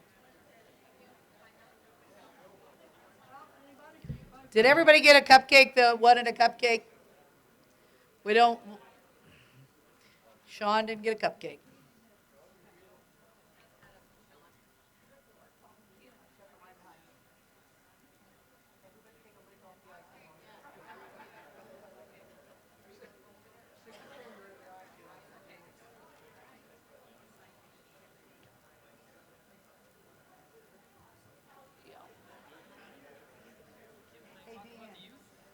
Sure. I asked Kim if I could talk about the youth, and I got some pretty awesome news in regards to the Junior Gold Tournament. Junior Gold was in the Kansas City, or was in the Missouri area not too long ago, really. And last year we went up 700 kids at Junior Gold, which is awesome. Anytime you go up by that amount, it creates complications, like fire marshals sitting in the center, like for some reason lightning bolts hitting the center. Those kind of things happen, and without that, it's not as much fun.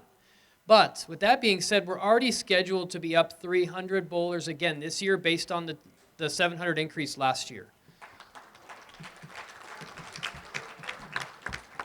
The other cool thing is that Indianapolis is our host this next year. We're going to have the check-in registration area, not at a hotel or a convention center. It's so big now, it's going to be at the fairgrounds. Okay, that's how big it is. We've got the whole pavilion at a fairgrounds, indoor, because if it's outdoor, it will rain for sure. So this is indoor, and you're also going to have, roughly we count about 3.5 people per bowler come with the bowlers. So you're going to have between 12 and 15,000 people go through the registration process for Junior Gold this year in Indianapolis, and there's going to be a kickoff concert, opening ceremonies at the fairgrounds in Indianapolis this year, and we're looking really forward to this whole event being different this year because there's an opening ceremonies, which is something we've wanted back for a long time, but when you talk about doing something for 15,000 people, that's a lot of folks that have to get in and out of those kind of places. So these are positive things in regards especially to the youth, which I know we share a lot of passion there with our youth in this group, I'm sure. But Junior Gold is seeing a dramatic increase with entries, with membership, and also with people coming out to enjoy it. You're also going to see junior bowling on television. The Junior Gold will be pre-recorded on CBS Sports for later on in the season. So for those youth bowlers out there, there's no better time to be a youth bowler right now. So let's grab onto these positive things we have right now, and let's ride the wave for our youth bowlers, okay?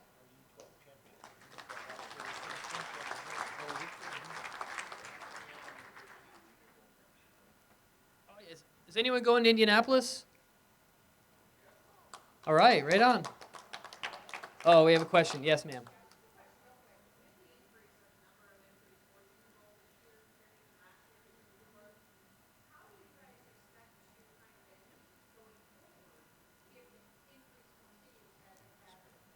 Sure. If you haven't noticed, the squads have been split up. There's an additional squad each day now. There's 4 days of qualifying, which obviously everything comes with a price. That's an additional day for some folks to stay over, but that means there's less bowlers in the bowling center. That was the big issue with having so many people because you had so many bowlers, and like I said, it's 3.5 people was the average for every child. Finding venues, Cleveland will be, I think, a test next year because they don't have the 80-lane centers like Indianapolis does. I don't know exactly what the youth department's looking as past that, but you're looking at adding bowling centers, right? So instead of having it at 5 centers, you're going to have it at 7 or 8 centers. This doesn't seem to create an issue for the parents and the kids, but staffing 8 centers does create an issue. There's a lot of volunteers that come out. There's staff that work the centers. Generally speaking, there's probably about 2 USBC staff members per center. The rest are local volunteers or volunteers from throughout the country that want to take part in Junior Gold and helping out, and we fly them in and cover the expenses. Junior Gold is one of those events, like you'll notice that there's entry fees to get in the door. We do have spectator passes. All of that money goes back into the YES Fund. The YES Fund funds high schools that are looking for programs, the in-school bowling kits, those sort of things. That's what's funded by the YES program. But everything that comes in goes back out to the youth bowlers. That's what's so awesome about Junior Gold is the money in goes the money out. It's not a profitable event. Hopefully the break-even point is where we're looking, and not always do we hit that mark.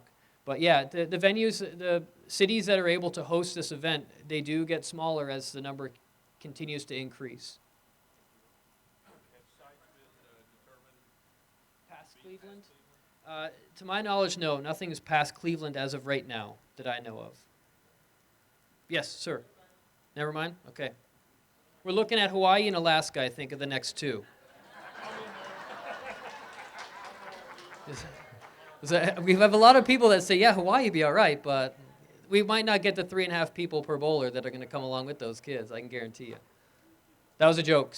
No one recorded that. Nothing about Alaska or Hawaii. I don't want to see that on Facebook or anything. Hopefully the live stream was paused. I see the voice recorder here is paused, so we're good here, but too late. It's on Facebook, yeah. Folks, we have so many things that we could look back at and we say all the time was we used to have this many bowlers, we used to have this many leagues, we used to have this many bowling centers. And looking past is great. We have an awesome past, but we can't hang on to it. We got to look at what we have right in front of us right now. We've got a lot of kids that want to bowl. We've got a lot of high school bowling programs. They're on the rise. This is what we've always wanted. We want to see more kids be involved.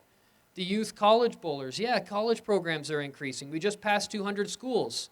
So we have 202 schools now that have college bowling in their curriculum and also programs, teams, sure. And as I said, it's easy to hang on to because we could all probably tell a story about when I was bowling. There's triple shifts and we had a morning shift and an afternoon shift and there was no open lanes ever and there was just all leagues. We could talk about all those and that's what's great about our sport. But we need to deal with what we have right now. We've got 1.4 million members that want to be part of our organization. That is an awesome thing to have. You talked about USGA, about 600,000. We have an awesome membership organization. Cling on to the positives. Cling on to the youth right now. The adult membership is coming around. We're seeing changes in the adult structure. We're seeing shorter seasons, which are making the bowlers a little bit happier. Commitment is not where it was 30 years ago. Check out the divorce rate in the country.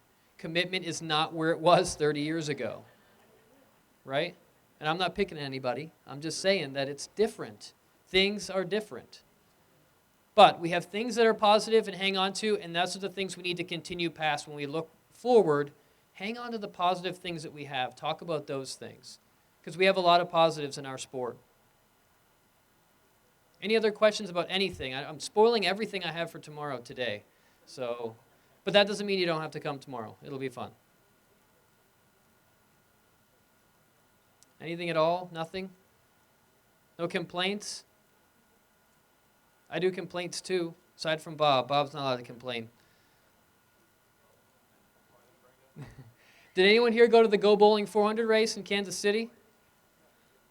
The local associations neighboring, we invited out a few of those folks to come out and enjoy the time there. That was put on by Strike 10 Entertainment.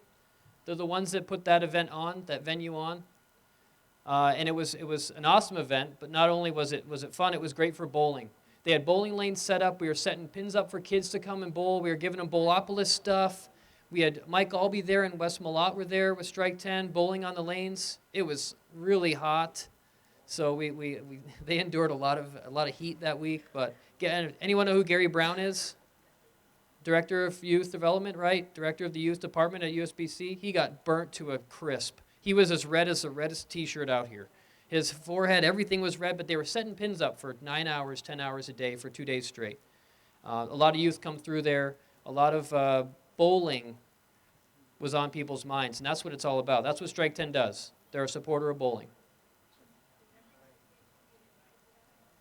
It was the neighboring 200 miles we sent out a notice to.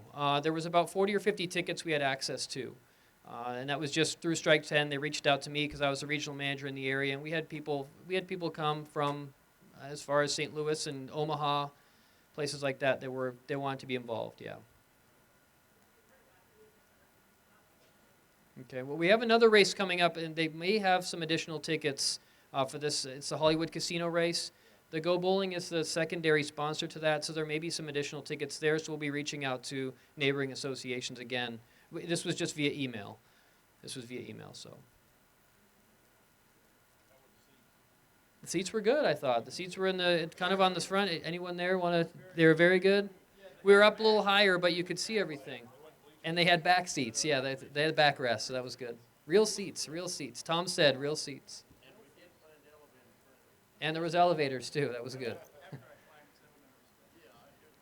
Anything else, guys? Who here paid attention to the last convention? Kim, if you're kicking me off, you just kick me right off here when you're ready. All right. Anyone go to last convention in Las Vegas? Okay. Some changes are coming up, right? And talking beside Rick there, I know that the local associations are probably a little leery about the upcoming dues increase, right? The 17-18 season, you'll see a $3 dues increase on a national level. It's been a long time since there was a dues increase. Since you were a merged association, there has not been a dues increase. So this will be 12 years by the time the dues increase hits. This is going to create some questions within the local associations, your league secretaries, your league members. The information I share with you tomorrow morning will help in that discussion. I'm going to equip you with some responses to that lifelong question of, hey, what do I get for my membership dollars? Right? That's the tough question you're going to get within the next few years here. In the 22-23 season, that's the next time the national office can increase the dues. Doesn't mean that they will. But the schedule is there, the forecast is there. For the next 7 years, you're going to see one dues increase in 17-18 of $3 on the national level.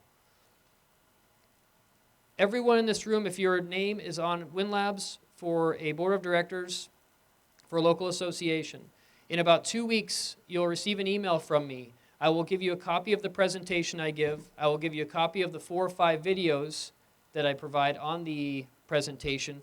And I will give you many other links to different things on bowl.com that will help you with the membership, with questions of that sort. So look for that in about 2 weeks, and if you don't get it, ask your association manager because they should have gotten it within a couple of weeks here. And Frank, everyone is happy to see you're back. Very happy. Thank you. Thanks, George. I hope we're fast enough. Did as quick as we could here. Okay, votes cast by delegate. Sherwin Contreras, 37. Richard Gooden, 109. Deanne McGonnell, 106. Nancy Mills, 111. Samuel Morgan, 64. Lori Noah Gage, 51. Chuck Schuessler, 74. Herb Schwartz, 93. Kathy Smith, 94. Glenda Fry, 109. 135 ballots cast, no ballots disqualified. Elected are Gooden, McGonnell, Mills, Schuessler, Schwartz, Smith, and Fry. Thank you very much, Teller Committee. The next ballot will be for youth. Elected 7.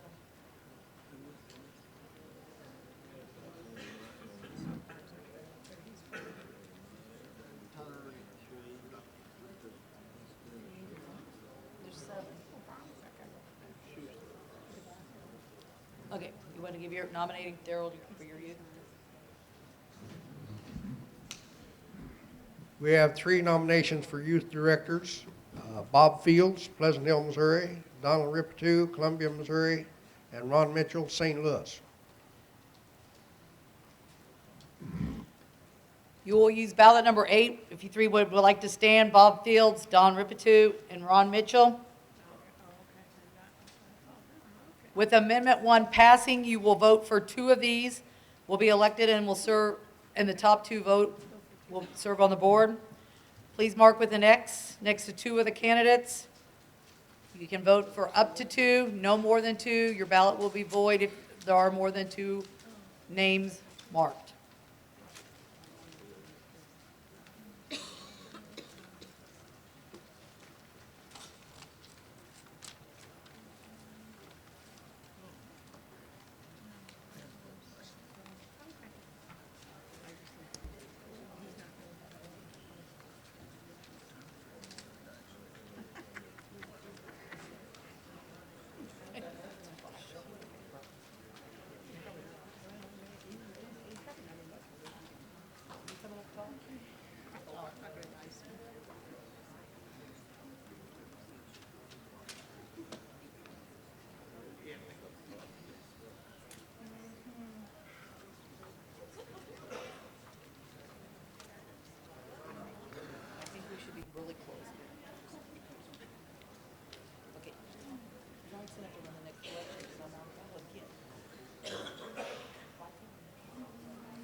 I just wanted to pass on some numbers to you from the youth state tournament.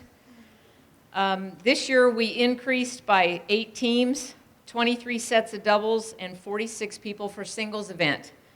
The biggest accomplishment was the scholarship payout we did this year was $9,150.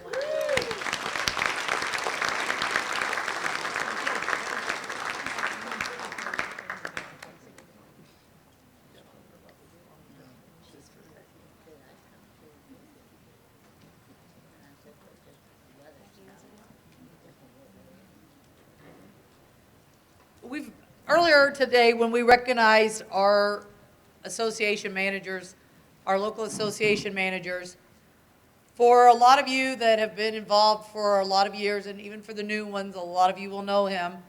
Earlier, we were talking about our 10-foot tall, is he in here? Kingpin, our bowling pin. Where's he at? He's going outside to. Dale Bone is retiring. He has been, since St. Louis merged, he has been their only association manager, and he has actually been involved for 17 years. And he is retiring effective July 31st. So we can't even give him a hard time because I'm pretty sure I can tell you what he went outside for. So you actually can give him a hard time for that.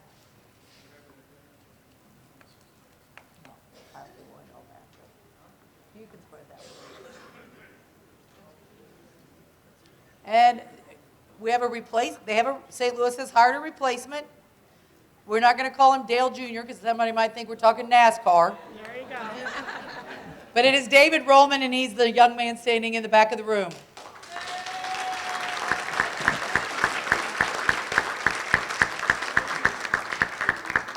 I can say this while Dale's not in here, but when I became association manager, I had been president of our local association since we had merged.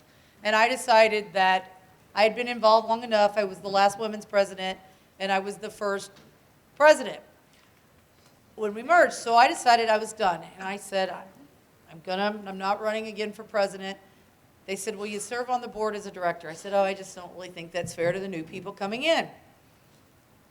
Kathy said, I don't mind. She was going to be our running for president. I said, I'll do it.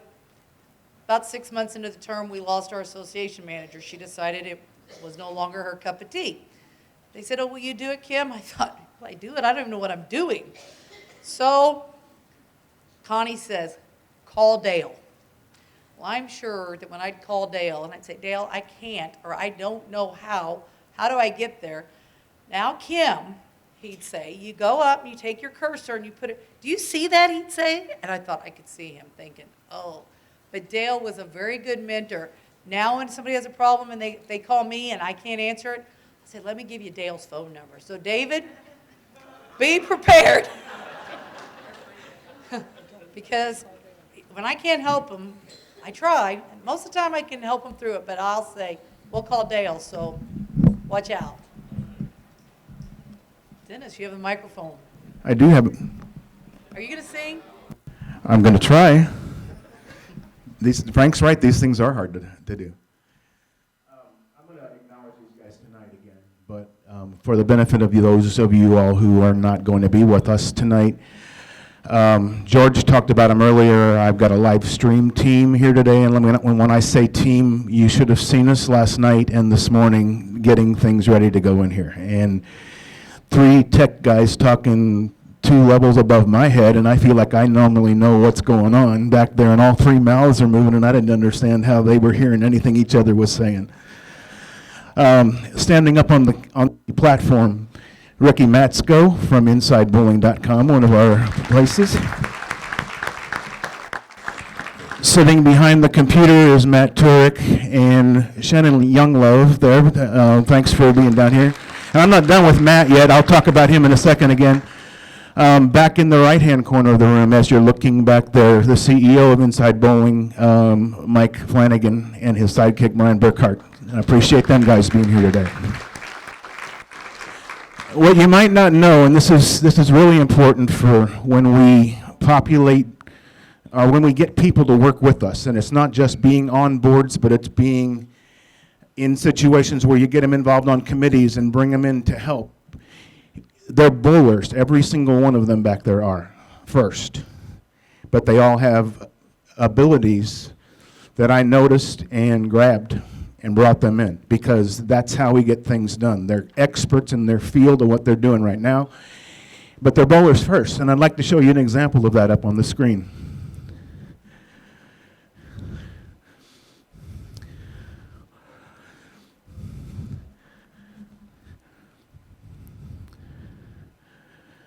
This is from, I believe, Thursday night.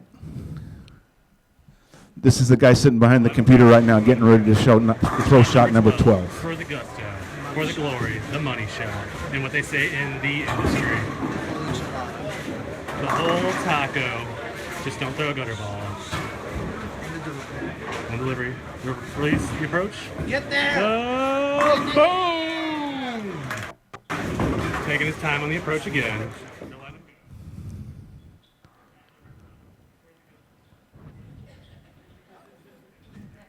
All right, it's gone. Nice job, Matt.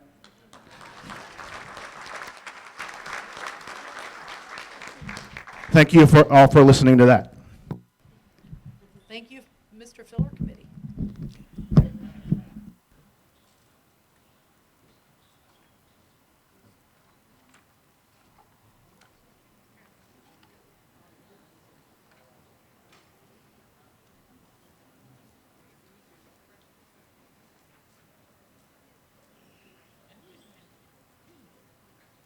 It's going to be very close.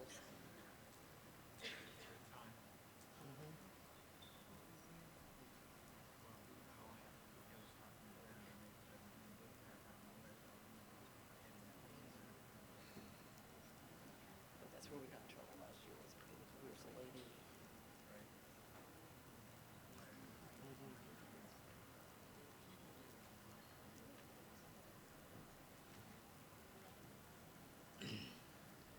When Dennis was back there taking the online streaming guys, he failed to mention that everybody sitting up here is a part of this weekend, and they said out there we couldn't do it without you. But Dennis and Alan both, and Patty's back there today, but Dennis last year was at National Convention, and he watched how they did their script. Dennis put our script together. We all were supposed to write our parts.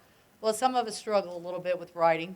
Some of us struggle with a little bit of following the script. But I commented, well, I have it started, but I'm struggling. So it would be nothing for 12:30 at night. I might be coming home from the bowling alley, and I'd see he was on Facebook. So there we were messaging back and forth. And the one night I said, I'm going to bed. He said, I'll probably be up till 3. Well, since he's had his surgery, he's working during the day. So he was way far ahead this year on getting the script put together. And I don't want to wish bad things on Dennis, but I'm already thinking about, wow, next year, how are we going to get him a month off work so he can be this far ahead again? Because it made it so much easier this year not to be thinking yesterday afternoon, oh, we've got to get the script done. I hope, come on, Dennis. And, you know, all the women in this room know that women operate just a little bit different than men. We are prepared, we have it done. The men say, Kim, let it flow. It's all going to come together, and it's all going to work. Well, I have a yellow ribbon hanging on my board at work. And Connie gave it to me, and it's big, bright blue letters right smack dab in this middle of this ribbon. It says OCD. Yes, I am. Ask Kathy. She will come in the office and laugh at my desk. I like things done ahead of time. I hate procrastination. Not saying that, I'm not accusing you of being a procrastinator back there, Dennis. But I like things done. So I never doubted that Dennis would get it done last year. Didn't doubt it at all, but yes, it did make me sweat just a little bit. And look at that. Frank knows the right time to come in when I'm really struggling up here. Because Dennis has been on vacation. Next year he'll take his vacation. We'll ask for that. Put that in now.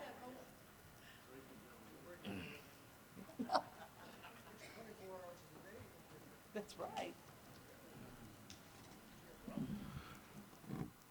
Okay, Madam Chairman, 135 ballots cast, no ballots disqualified. Bob Fields, 121. Ron Mitchell, 86. Don Ripito, 55. So let me double check that. Just a second.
Sorry about that. Didn't have my lines lined up. Want to make sure what I said was right. But that's correct. Fields 121, Mitchell 86, Ripito 55.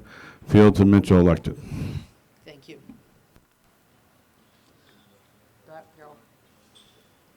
Frank? Okay, for the delegates to the annual meeting, we have Kim Wade from Jeff City and Sean Flannery from Whole Summit.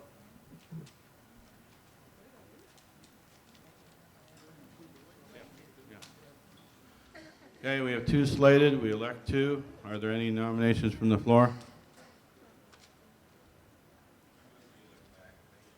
Okay, we have a motion to elect by acclamation. Second by Glenn over here. All those in favor say aye. Aye. Any opposed say nay.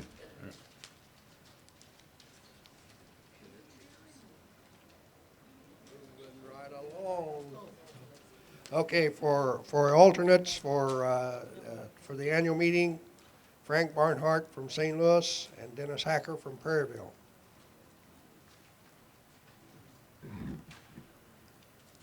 Just two on the slate, Dennis Hacker and Frank Barnhart. Are there any nominations from the floor?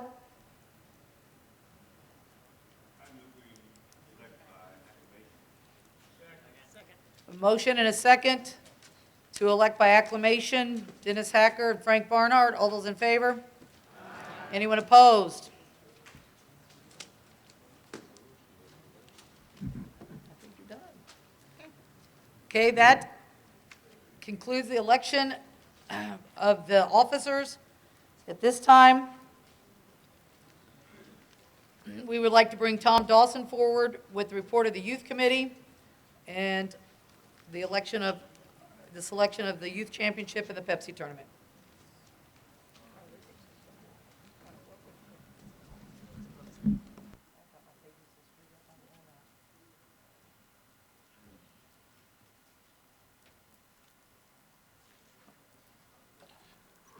I do have some highlights and comments, but I'm going to get the bidding going first, since it seems to take a little bit of time to respond, and then I will cover some of the highlights and comments in between the two bids.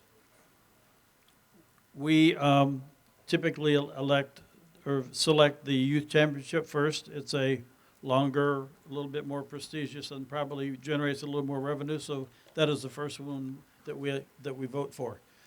So the bids for the 2018, we're bidding for 18, for the Youth Championship are Carl Richards 4th Street Bowl in Joplin, 40 lanes, $8 lineage.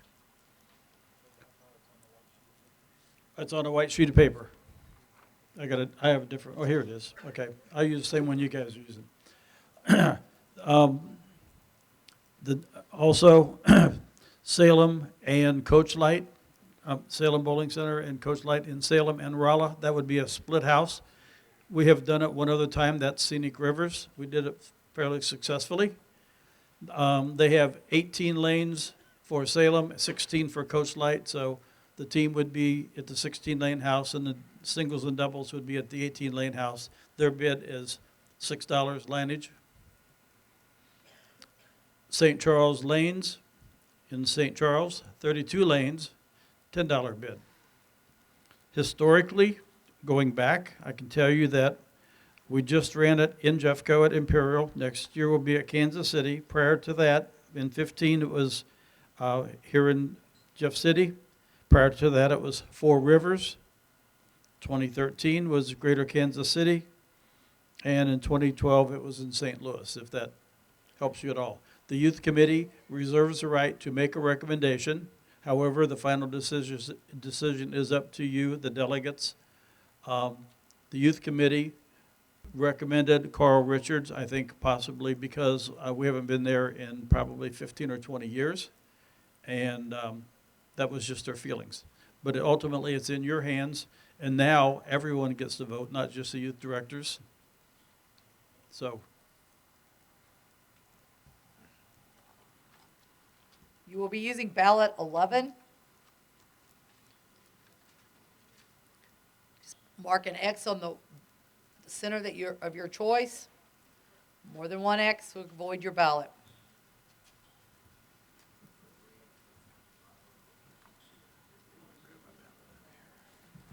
Sorry.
Me? Yeah.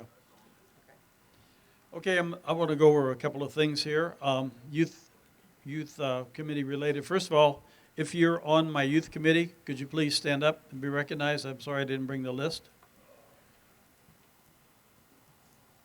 And we have several that aren't here. Ricky, we're losing Ricky, I'm assuming, I don't know for sure, but he is moving to adult next year.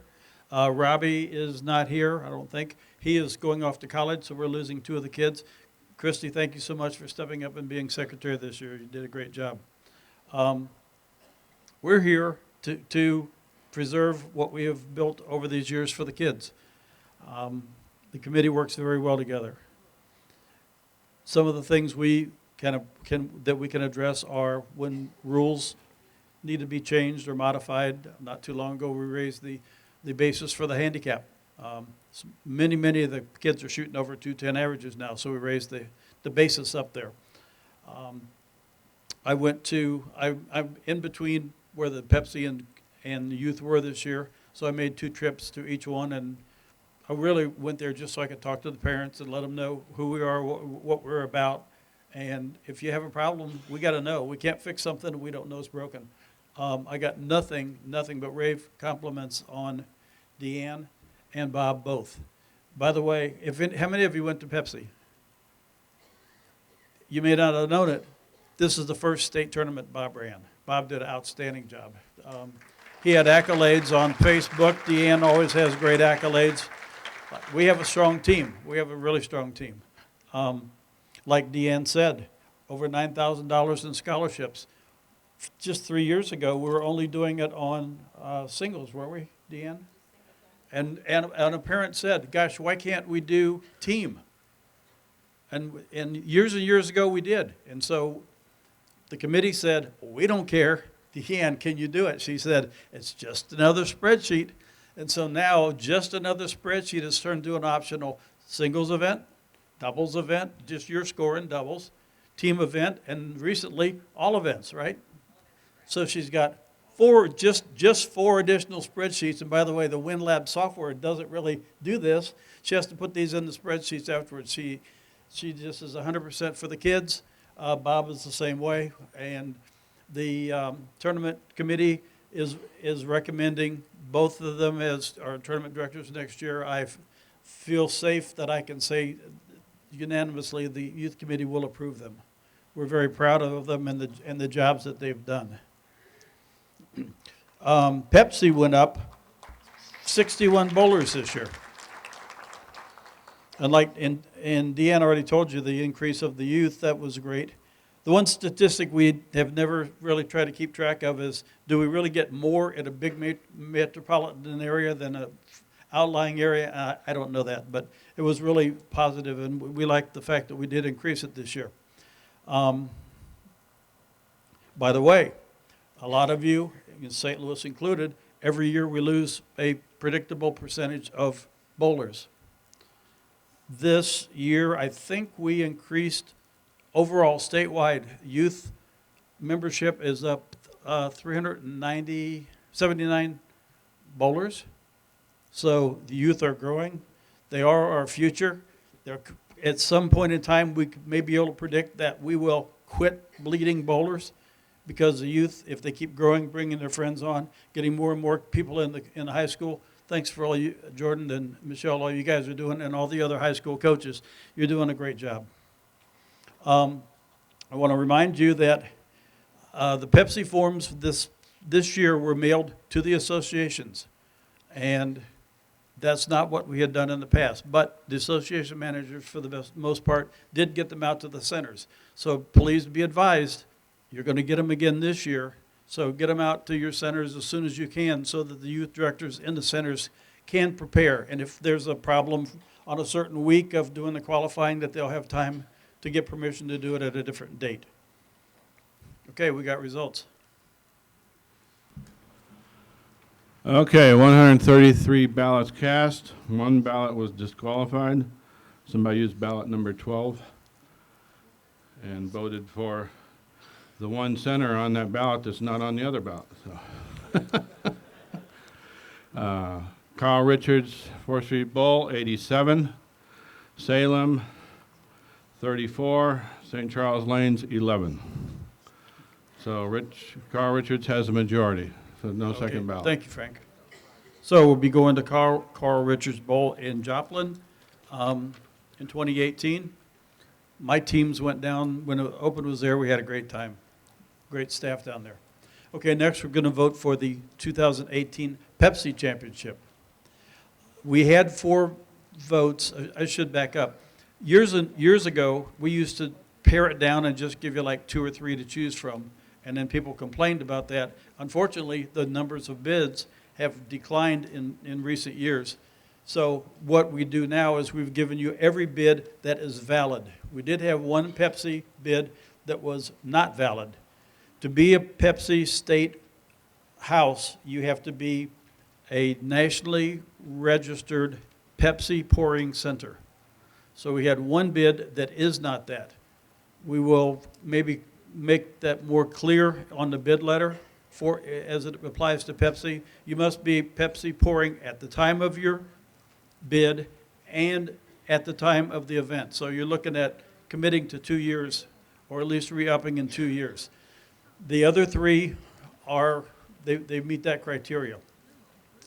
So the Candidates for the 2018 Pepsi are Coach Light Lanes in Rolla, Fulton Bowling Center in Fulton, and St. Charles Lanes in St. Charles. Fulton, again, has 16 lanes, $750. Fulton has 16 lanes, $750. St. Charles has 32 lanes, $10. Oh, I'm sorry. The youth committee recommends Coach Light. That is their recommendation. Turn back over to Kim. We'll be using ballot number 12. An X by 1 center, more than one X will void your ballot. Tell us if you want to collect the ballots.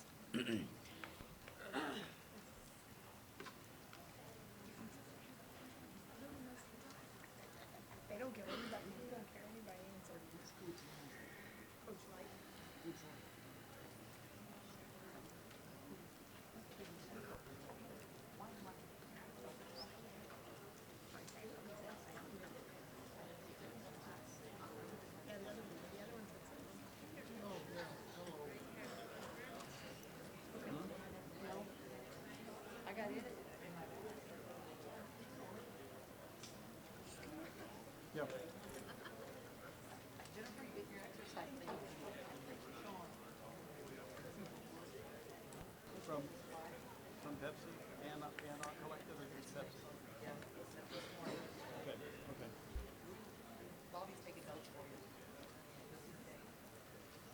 okay. Okay, a couple more trivial facts here.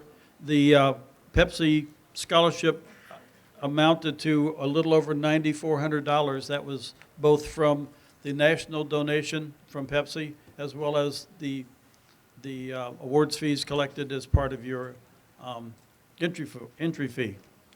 Now, as you know, or you may not know, Pepsi for the last 4 years has gone with the U designation as opposed to just 11 and under, 12 and up was what it was way back, even when it was Coke.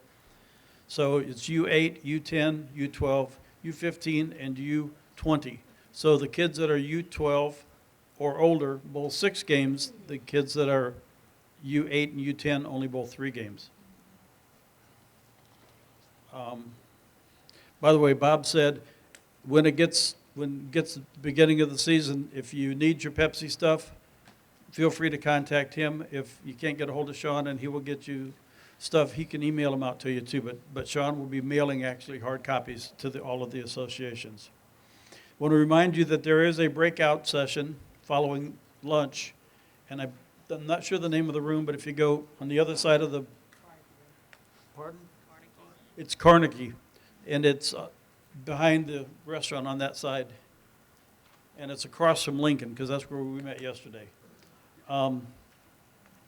The topic, we had 2 topics we thought about presenting. We got one on the program, and it was back to basics. And Lori Gage was going to do that, and unfortunately, she had a sudden death in the family, and that's why she was not here even for the elections. She is out of state, and I think the funeral is today. So our thoughts and prayers go with Lori and her family. But we're still going to turn it more into a roundtable. So if I said to you, back to basics, what do you think of?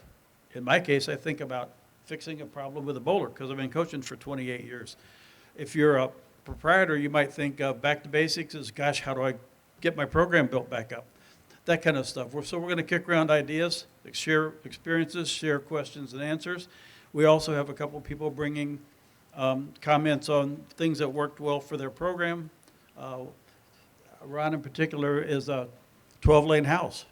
What a 12-lane house does may be entirely different than what a 40-lane house does, but they're very successful in their program. So we hope that you all that are interested in what we have to offer will want to come to the breakout session. And then the second breakout session will be, Frank Barnhart's going to be covering Facebook, the security scares. A lot of people say, no, I'll never get on Facebook because of security. He'll let you know how you can get on safely without everybody knowing all of your affairs and how you can be proactive and comment. And by the way, is there anybody in the place that does not know we have 2 Facebooks? Missouri State USBC Missouri State USBC Youth. The youth is where we put everything that we can glean from tournaments, activities. I'll be putting up the ladies and boys that won the All-Stars. I was waiting for correct spellings because 3 of the girls are named Haley, and none of them spell them the same way. So I just got that from Vicki the day before I came out here. So I'll be getting it on probably Sunday night or Monday when I get home. But we put everything out there that we can. Sean was putting out reminders with the scholarships. You know, we had 4, probably the lowest we've ever had, 4 applications for scholarships. We extended it. We threw that out on Facebook. Enough people saw it that 16 more people applied. But we put stuff out there. We'd say, hey, only 3 more weeks till the deadline for national scholarships. Only 2 months left for our scholarships. We put stuff out there. We try to pique your interest and keep you informed. And we do the same thing for the adults too, but specifically if you're not if you're not friends or haven't liked the youth, get on there so at least you'll get pinged when something comes up. Also tomorrow, I would invite any of you to go over to the bowling alley again. At noon, we're going to have the Showcase Showdown. We've invited 6 of the, well, we had to go 7 deep, but we got the top 6 plus 1 from the state BPA finals last weekend. Not in any specific order because I'm sure I'll get it wrong. Windsor won the step ladder. Battle came in second. Central, Springfield, then Seckman, and then Kickapoo, they chose not to come. And then Lee Summit West, last year it was Lee Summit, this time it'll be West. And then the one we invited to B6 is Waynesville, and I think this is the first year that they've ever bowled in the state level that I recall. So we had the first game, was it Windsor or Seckman that shot a 250, and they were just like on a cloud, and 3 minutes later, Battle shot a 288. So, I mean, we had some humongous scores there by these kids, and they're bowling Baker. I mean, it's 2 frames of bowler, that's it. You know, the game's over. Frank? Pardon? Yeah, it's Columbia Battle. Okay, go ahead, Frank. Okay, I want to thank the members of the Teller Committee. I hope I get these right. Jennifer Robbs, Tanaya Cook, Cindy Sneed, Rose Mudd, and Susan Bonner. We split up into 3 two-person teams, and each team had 1 discrepancy that had to be resolved, so we shared equally in how much we goofed up. For Pepsi, 2018, 132 ballots cast, 75 for Coach Light, 43 for Fulton, 14 for St. Charles. The Coach Light has a majority. Thank you very much. Thanks, Frank, for serving as chairman of Tellers, and thanks very much for the Tellers Committee. Okay. We're going to ask Sean to give his delegates report from Nationals before Frank does, so Frank can catch his breath for a second. All right, that's short enough. Supposed to make this short. I understand there's some people out there that might be hungry. The delegate report for both Frank and I are on your dark green paper. I was a little bit more amorous about what I put in my report. It's 2 pages plus a little bit. I'll let you read through that.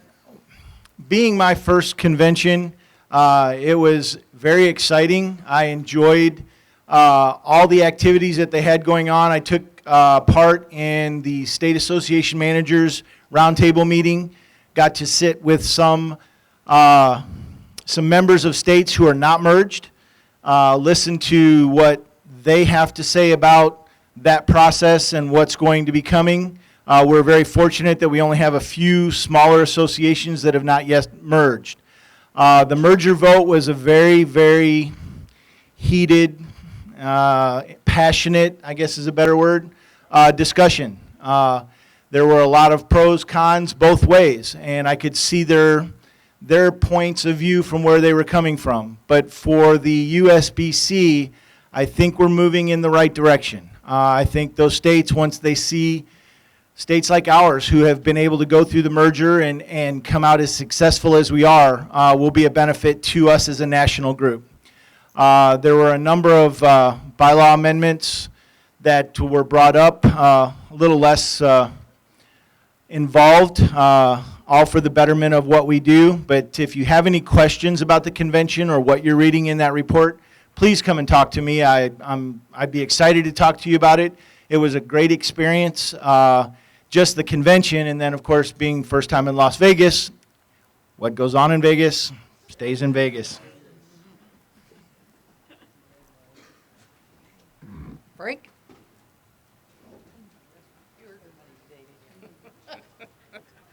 And my feet are getting sore. Yeah, I was pretty impressed with the convention. I had not done networking seminars before. I'm guessing they were offered before. Well, I didn't go to last year's convention, but I was very pleased with those. Good discussion. I read one post, and I don't know if they know for a fact or if they're just guessing, that they made sure that every table had a mix of merged and non-merged, so that people could naturally discuss that. I did notice that on our state table, state networking seminar, 3/4 of the table was non-merged people. And I think they were all WBA. I don't think we had 2 men, myself and one other, that were both from merged state associations. And then the president, vice president seminar, I was at a table where 75% of the table was merged. So as Sean said, a lot of heated discussion. At our state networking, one lady says, well, why did you merge? What problem were you having? It's like, her thinking is you're not going to merge unless you need to fix something. And his response is, well, we just seemed like what we should do. So 2 very different perspectives. I believe last year it lost by something like 5 votes or something. I think so, 4, 3 or 4.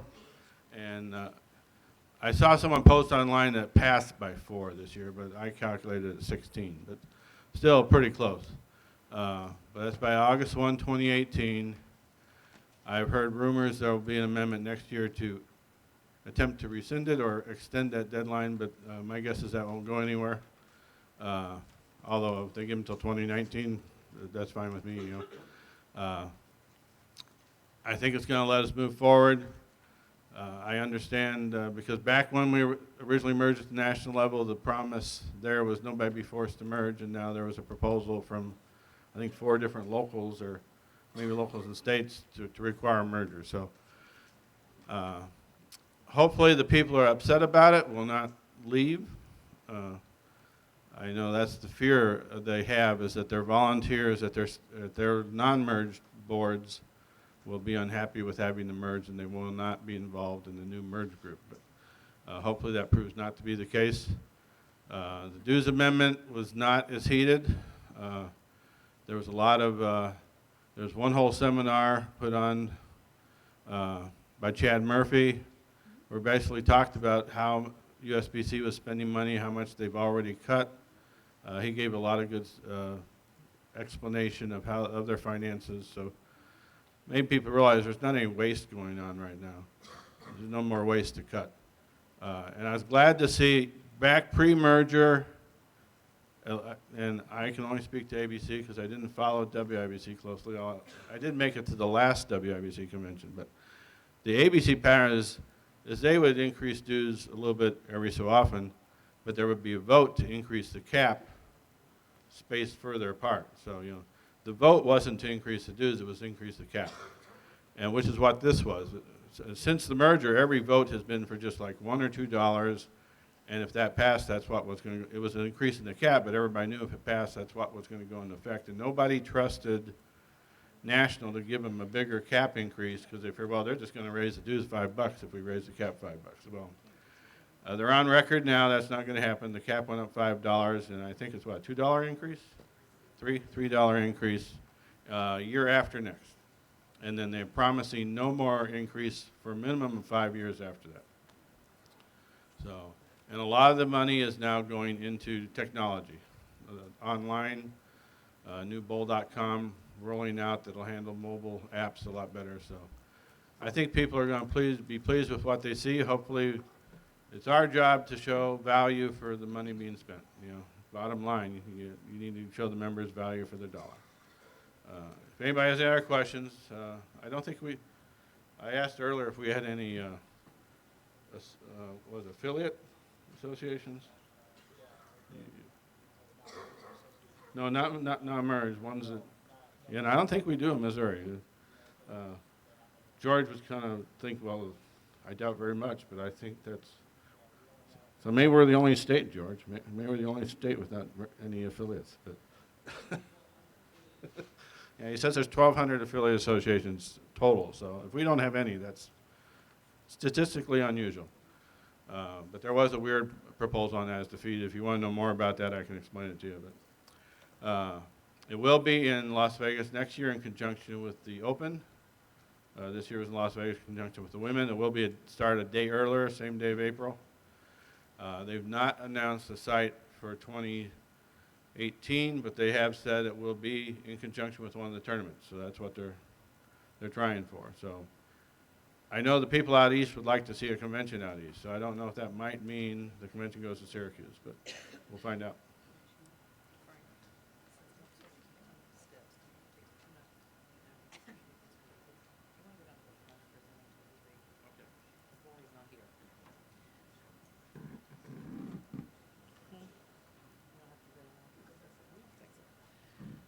Okay, at this time, after the election today, we'll have several board members that will be retiring from the board. Doesn't mean later they can't come back.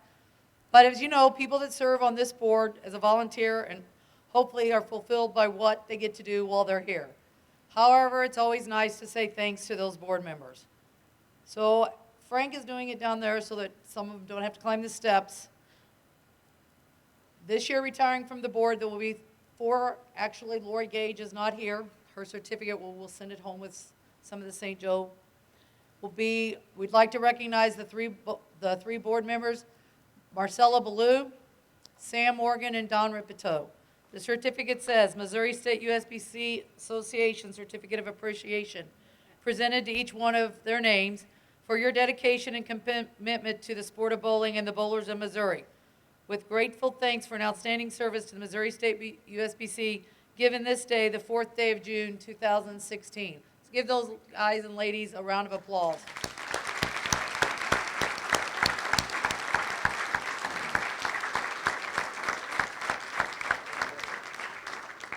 And now I'd like to bring up, on crutches and all, Second Vice President Dennis Hacker to present the Flora Mitchell State Director of the Year Award.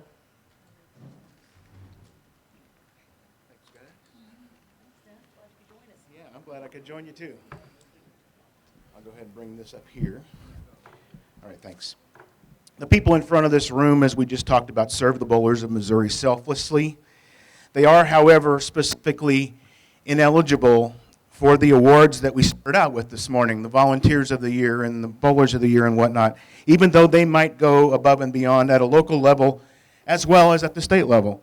Last year, we rectified that by beginning a new award named for USBC and State Hall of Famer Flora Mitchell from Springfield.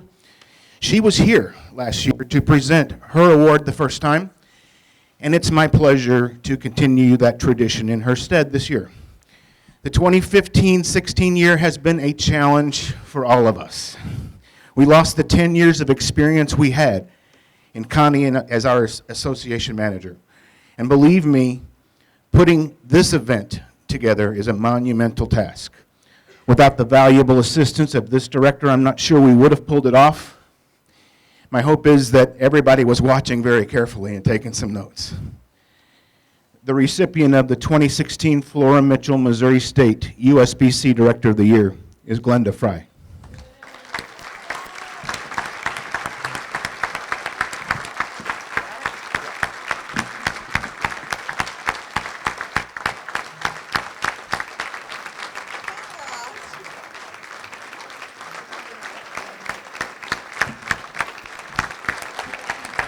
The plaque reads, Flora Mitchell, Missouri State USBC Director of the Year, Glenda Fry, June 4th, 2016. I don't know what to say. Thank you so much. It's been a pleasure. I have so much fun working with the board, with all the members, and I'm glad I'm staying on the board. And I just really appreciate this so much. Thank you. Thanks, Glenda. And thank you all for putting up with the tediousness of the long votes that we do every time we're out here, but we're doing important work when we do those things, so thank you very much. Turn the meeting back over to President Wade. Thanks, Dennis.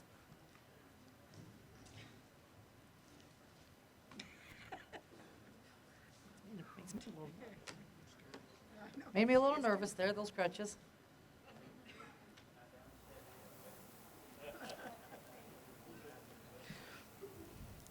Okay, being no more further business, we will adjourn the meeting. For anyone asking, if you look in the back, you have a yellow ticket. That yellow ticket is for your lunch. The blue ticket is for breakfast tomorrow.